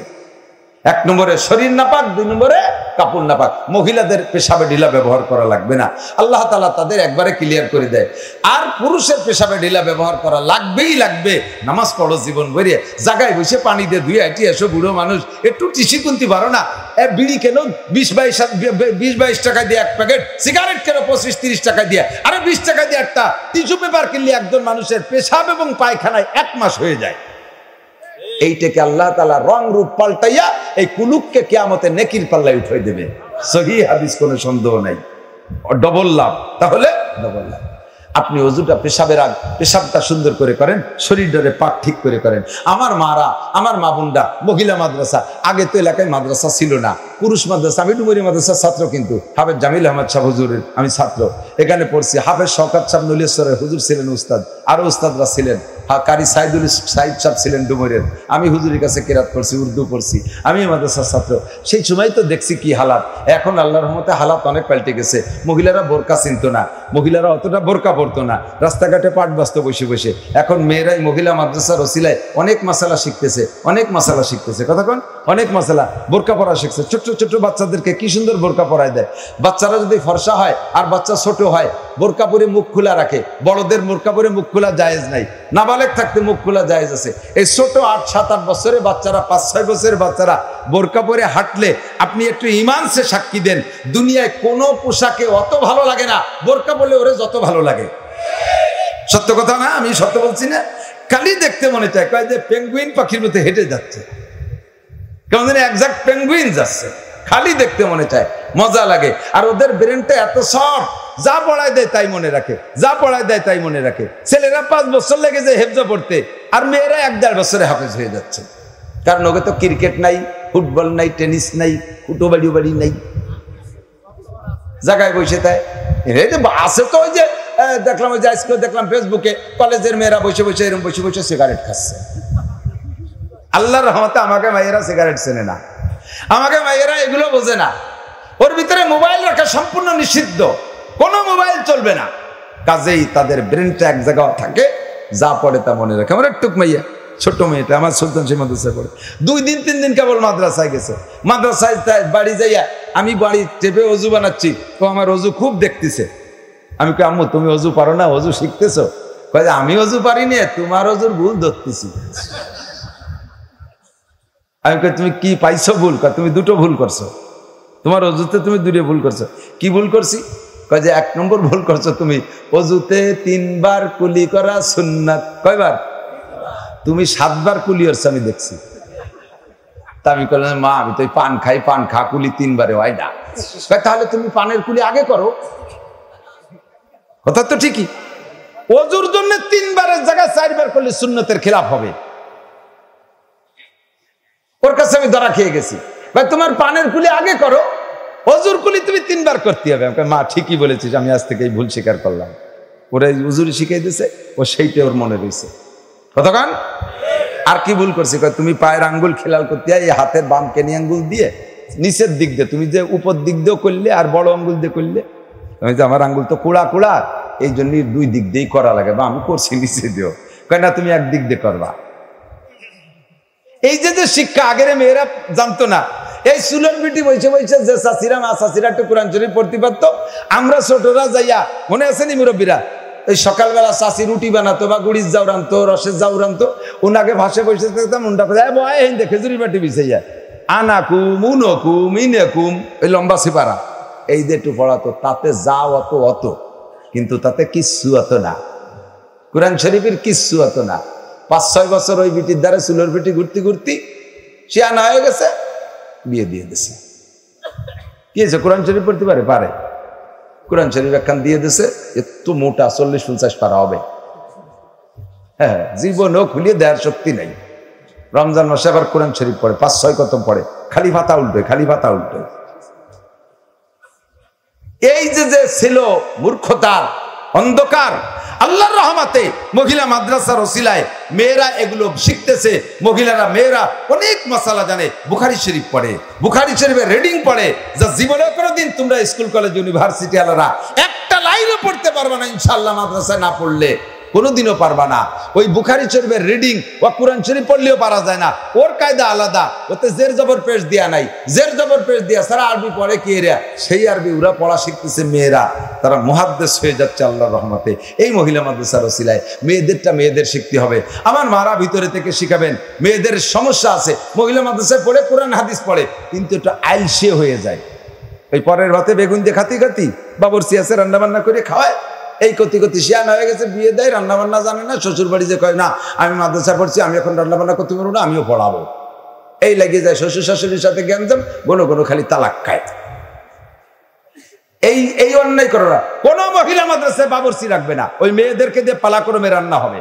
এই মাহফিলের সময় আসলে 40 প্রকারের পিঠের অর্ডার দেওয়া যায়, দেখি কিনা কয় প্রকার পিঠে বানাতে পারে। খালি কোরআন শরীফ আর হাদিস পড়ানোর জন্য মহিলা মাদ্রাসার অল এভরিথিং, সংসার শিখাবে, স্বামী স্ত্রী সুসম্পর্ক শিখাবে, সন্তান পালা শিখাবে, শ্বশুর শাশুড়ির যত্ন শিখাবে, পর্দাপর্শিতা শিখাবে, পারিপার্শ্বিকতা শিখাবে, আতিথিয়তা শিখাবে, মেহমানতিতে আসলে কিভাবে যত্ন করবে।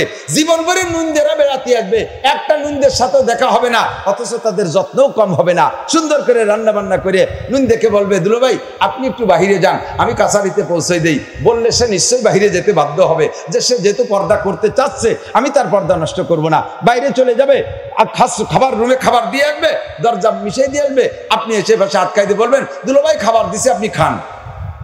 এই পদ্ধতিটা কোরআন হাদিস থেকে তাকে ওখান থেকে শিক্ষা দেওয়া হবে।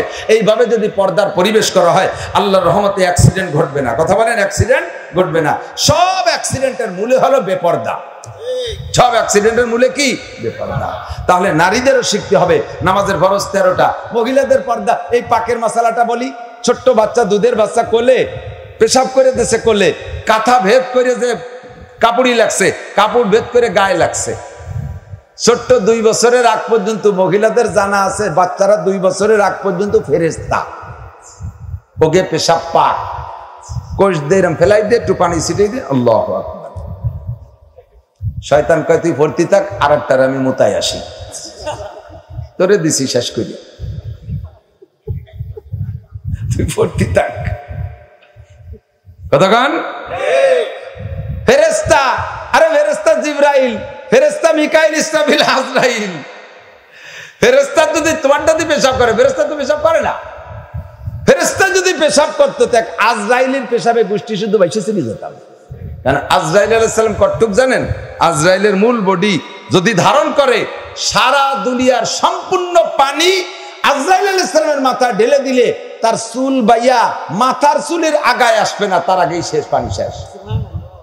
প্রায় আপনার সমান বডি হবে না? তাহলে অত বড় আজরাইল যদি পেশাব করতো, তাহলে আমরা থাকতে হতাম দুনিয়ায়? ফেরেশতা একজনও পেশাব করে না। তোমার ফেরেশতা দি ফ্যাস ফ্যাস করে মারতি তালে রয়েছে।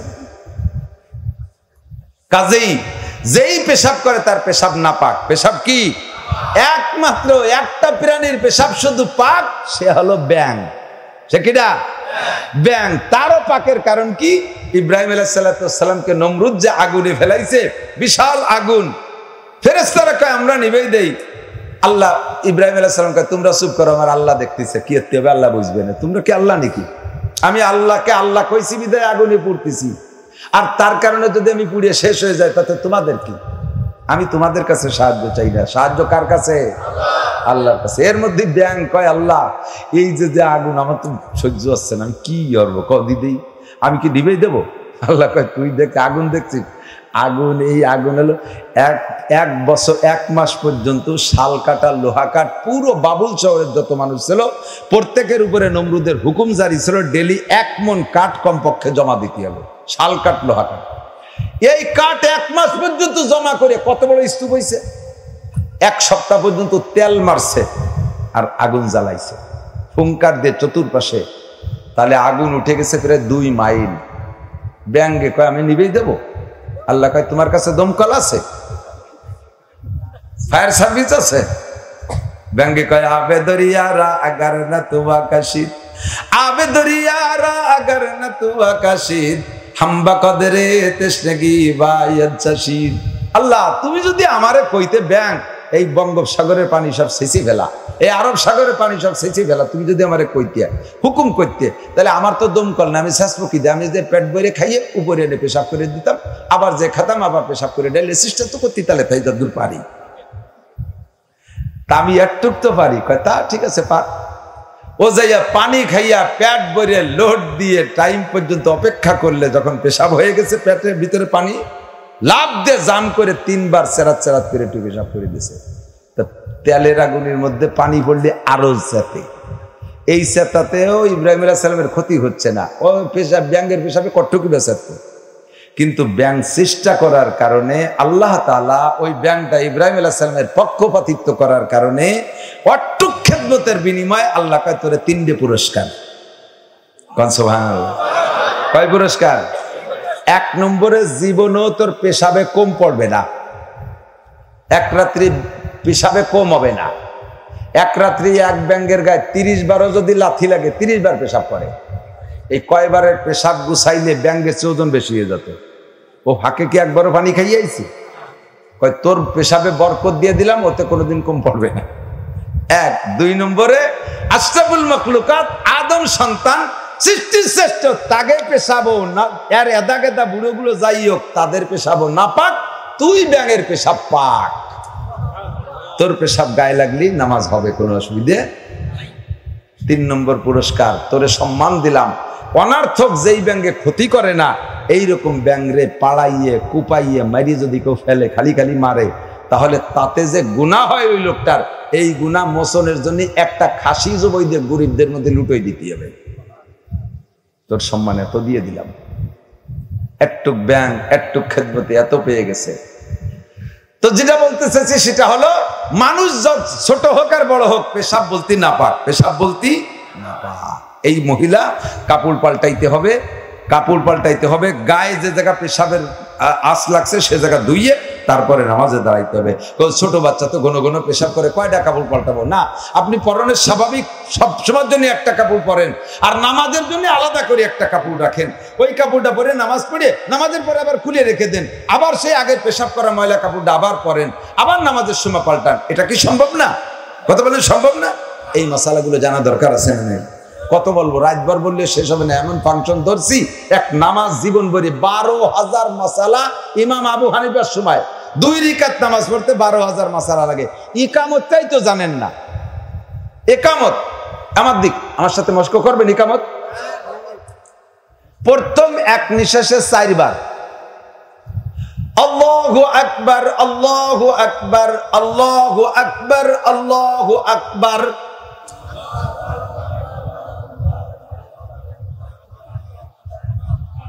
এক নম্বরের নাম আকামত না, নাম হলো ইকামত। নাম কি দেবেন কিভাবে? আজ বলবো না, মাঝে মাঝে শুনি আল্লাহু আকবার, আল্লাহু আকবার, আল্লাহু আকবার, আল্লাহু আকবার। এগুলো কয় না কয়ে আগ কয়, আবার আর কয়ে টান দেয়, এতে কাফের হয়ে যায়। আল্লাহু আকবার, আল্লাহু আকবার এ করলেই কাফের হয়ে যায়। আপনি জিজ্ঞেস করতেছেন আল্লাহ কি বড়? আপনি কি জিজ্ঞেস করবেন না স্বীকার করবেন? তাহলে আপনি যেভাবে বলতেছেন তাতে জিজ্ঞেস করা হচ্ছে, আপনার স্বীকার করা হচ্ছে না। স্বীকার না করলে তো আপনি কাফের, আপনি মোমেন না। আবার আল্লাহু আকবার, আল্লাহু আকবার বারে টানে, এটাও হারাম, জায়েজ নাই। আশহাদু আন্না মুহাম্মাদার রাসূলুল্লাহ, আশহাদু আন্না মুহাম্মাদার রাসূলুল্লাহ, একামত পারো না, যাও কা দিতি, পারো না, যাও কা, বাদ দাও, ওই শেখো, নইলে পারনেওয়ালার কাছে ছেড়ে দাও। আজানও তো সব ভুল, আবার একামত দেওয়ার জন্য মোহে দাঁড় দিয়ে দাঁড়ায় রয়েছে। আর একজন ভালো দেনেওয়ালা যদি দেয়, আমি আজান দিচ্ছি, তুমি আকামত দাও, তুমি একামত দাও, উনি আকামত দেবে, উনি আকাম করবে, সে আকাম ওনারে করতে দেবে বলে খেপে গেছে। বলেন আশহাদু আল্লা ইলাহা ইল্লাল্লাহ, এক নিঃশ্বাসে দুইবার, একামতের মধ্যে এক নিঃশ্বাসে দুইবার আশহাদু আল্লা ইলাহা ইল্লাল্লাহ, আশহাদু আল্লা ইলাহা ইল্লাল্লাহ।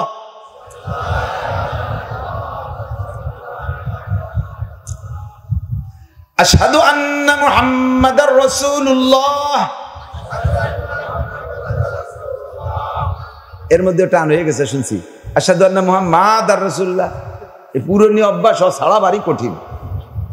যে কোরআন শরীফ মোটেও পারে না, তারে শুরু থেকে শুদ্ধ করে শেখানো যায়। যে গলত শিখছে ওরে ভালো বানানো বাড়ি কঠিন। কি হবে সাবরা?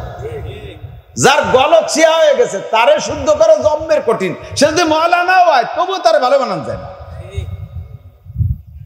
আশহাদু আন্না মুহাম্মাদার রাসূলুল্লাহ, আশহাদু আন্না মুহাম্মাদার রাসূলুল্লাহ।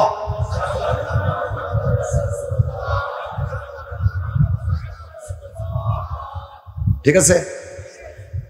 হাইয়া আলাস সালাহ, হাইয়া আলাস সালাহ। সালাতে কবেন না, সালাহ এক নিঃশ্বাসে দুইবার একামতের সময়। আমি নামাজ পড়াবো, পাশে দাঁড়াইছে, একটু একামত দেখো, হুজুর উঠাও, আপনি দিয়ে নেন, আমি পারি উঠতেছি না। কে আইসা? মুসল্লির মুসল্লি। হাইয়া আলাল ফালাহ, হাইয়া আলাল ফালাহ। অনেকে মাঝে একটা হাই কয়, হাইয়া আলাল ফালাহ, হাইয়া আলাল ফালাহ, মাঝে হাই ঠুক নাই, মাঝে হাই ঠুক দিয়ে গাই মারবেন না। কদ কামাতিস সালাহ, কদ কামাতিস সালাহ। এক নিঃশ্বাসে দুইবার। এবং সালাহ, সালাতুনা, সালাহ লাস্টের তিনটে এক নিঃশ্বাসে। আল্লাহু আকবার, আল্লাহু আকবার, লা ইলাহা ইল্লাল্লাহ।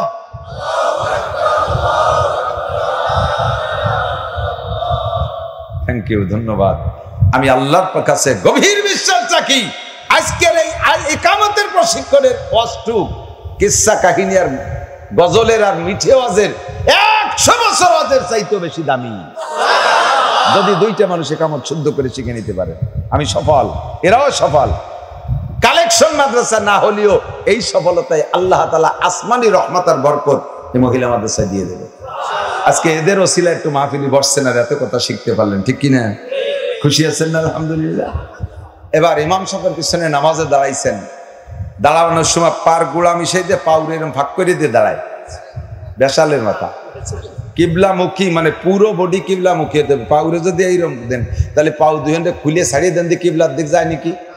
একখান চলে যাবে উত্তর রাশিয়ার ওই মাথায়, আর একখান চলে যাবে দক্ষিণ আমেরিকার ওই পাশে, কাবা মাঝখানে পড়ে যাবে, যাবে জায়গা মতো আগাগোড়া বরাবর, আগাগোড়া এতখানি ফাঁক করিয়ে সর্বনিম্ন 4 আঙ্গুল, সর্বোচ্চ আধা হাত।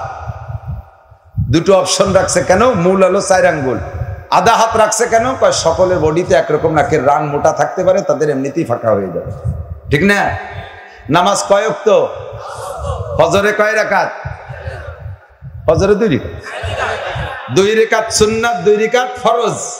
এই জায়গাটা মাসালা কব, মসজিদে গেছেন, যাই দেখছেন যে একামত হচ্ছে, আপনি একামত যদি হয়ে যায়, ফজরের 2 রাকাত সুন্নত পড়তে যাইয়া একামত শুরু হয়ে গেছে, তবু আপনি মসজিদে আগে ওই 2 রাকাত সুন্নত পড়বেন। তাতে যদি 1 রাকাত ছুটেও যায় তবুও যাবে, আগে সুন্নত পড়ে নেবেন। কথা কি বোঝা গেছে? এবার এই 2 রাকাত সুন্নত আপনি পড়বেন কোন জায়গায়? ইমামের বরাবর পিছন প্রথম কাতারে। অনেকে আছে কয় যে আমি তো জীবন ভরে হইনে দাঁড়ায় আজকে ফাঁসে পড়ে গেছি, নামাজ শুরু হোক আমি এখানে সুন্নত পড়ি নেই। লো, আপনি এই 2 রাকাত পড়বেন বারান্দার কোনায় আর শেষ কোনায় যাইয়া, ওই জায়গা তাড়াতাড়ি ছোট ছোট দিয়ে পড়িয়া দরকারে আপনি আত্মায়াতুর পরে দুরূদ শরীফ পড়েন না, দরকারে দোয়া মাসুরা ছেড়ে দিতে পারেন, দোষ নাই। দুরূদ শরীফ না পড়লে হবে, দোয়া মাসুরা না পড়লে হবে, শুধু আত্মায়াতু পড়ে সালাম ফিরে দিয়ে আইছে আপনি নামাজে জয়েন করবেন। বোঝা গেছে? 1000 বছর ইবাদতের চাইতে বেশি নেকি পেয়ে গেছেন আল্লাহ। এরপরে আপনি এই সুন্নত 2 রাকাত ফরজ, যদি কারণবশত সুন্নত 2 রাকাত আগে পড়তে না পারেন তাহলে বেলা ওঠার পরে পড়তে হবে, আগে পড়া যাবে না।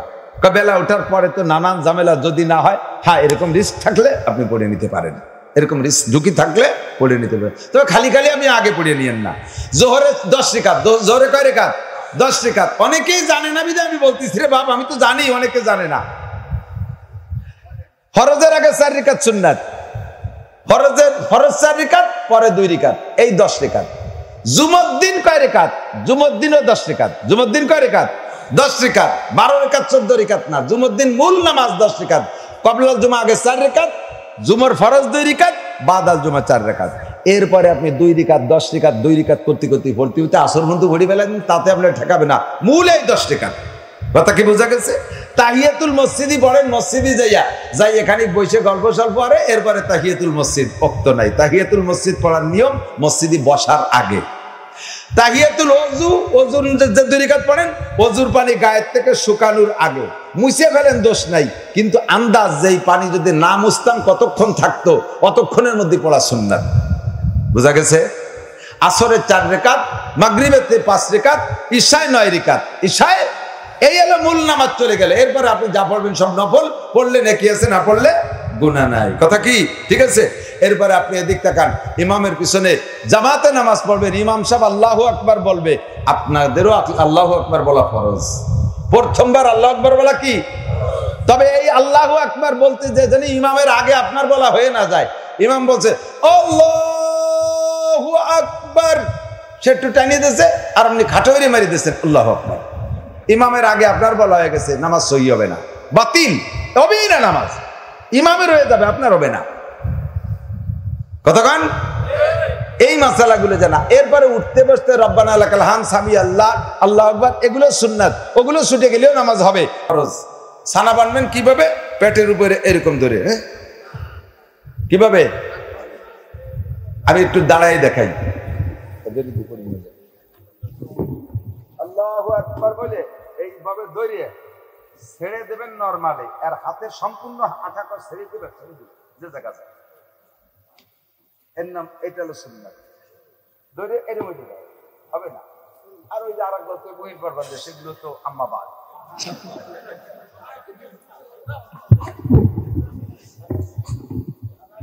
ছানাকে নাভির নিচে বান্ধা সুন্নাত, ছানা নাভির নিচে বান্ধা সুন্নাত। এবার কয় যে মোটা মানুষ বুড়িয়ালা, তাকে নাভির নিচে যাবে না কিভাবে? আরে পেট বড় হলে সাথে সাথে নাভি উপরে উঠে চলে আসে, ওই বানলি ওই জায়গায় যে দাঁড়ায়। কতক্ষণ? ও দোস্ত, এইভাবে সবগুলো ঠিক করে। এবার কিরাতে আসেন, কিরাত কি পড়ছেন? আহারে ইন্টারভিউ দেব, শুধু এক আলহামদুলিল্লাহ ইন্টারভিউ নিলে মাঠ খালি হয়ে যাবে 1 মিনিটের মধ্যে। ভয় নাই, নিশ্চিনে। উতলু মা উহিয়া ইলাইকা মিনাল কিতাব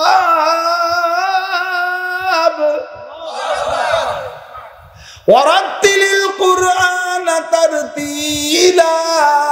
আমার আল্লাহ বলেন কুরআনটা শুদ্ধ করে পড়, কুরআনটা শুদ্ধ করে পড়। আরে ইংরেজি ভুল পড়লে সগীরা কবিরা নাই, বাংলা ভুল পড়লে সগীরা কবিরা নাই, অঙ্ক ভুল করলে সগীরা কবিরা নাই, কিন্তু কিরাত ভুল পড়লে নামাজ হবে। নামাজ ভাঙ্গার কারণ 19টা। আল্লাহ হেফাজত করুক, আমিন। এই পুরুষ মাদ্রাসায় আমাদের দেশে যত আলেম ছেলে আলেম বানাবেন, ইনশাআল্লাহ দিন তত বেশি শিক্ষা শুরু হবে। আপনারা মাসালা তত শিখতে পারবেন। মেয়েরা মসজিদে যে নামাজ পড়বে না, তারা ঘরে নামাজ পড়বে। কাজে আমাদের তো ইমামের পিছনে ইক্তেদা করলে হয়ে যায়, মহিলাদেরকে যার যার নামাজ তার তার পড়া লাগে, কতক্ষণ ঠিক না? এবার মহিলারা যদি মাদ্রাসায় পড়ে, শালীন হয়, ভদ্র হয়, দিনদার হয়, আল্লাহওয়ালা হয়, আল্লাহওয়ালা মা হইলে সন্তানও আল্লাহওয়ালা হওয়ার সম্ভাবনা থাকে। হাফেজ আলেম সন্তান পাইতে হলে, গাজা এবা মুক্ত সন্তান পাইতে হলে মেয়েদেরকে মাদ্রাসায় পড়ানো দরকার আছে না নাই? আপনাদের মেয়েরা কারা কারা আছেন, নিয়ত করছেন কারা কারা যে মেয়েদেরকে মাদ্রাসায় দিয়ে পড়াবো? দেখি কারা কারা। আরে আইএ বিয়ে পড়ান পরে, কিন্তু প্রাথমিক পড়ানটা এখান থেকে পড়াই দেন। বক্তব্যের পড়ানটাই মহিলা মাদ্রাসায় দিয়ে পড়াবেন তো ইনশাআল্লাহ? পড়াবেন তো ইনশাআল্লাহ?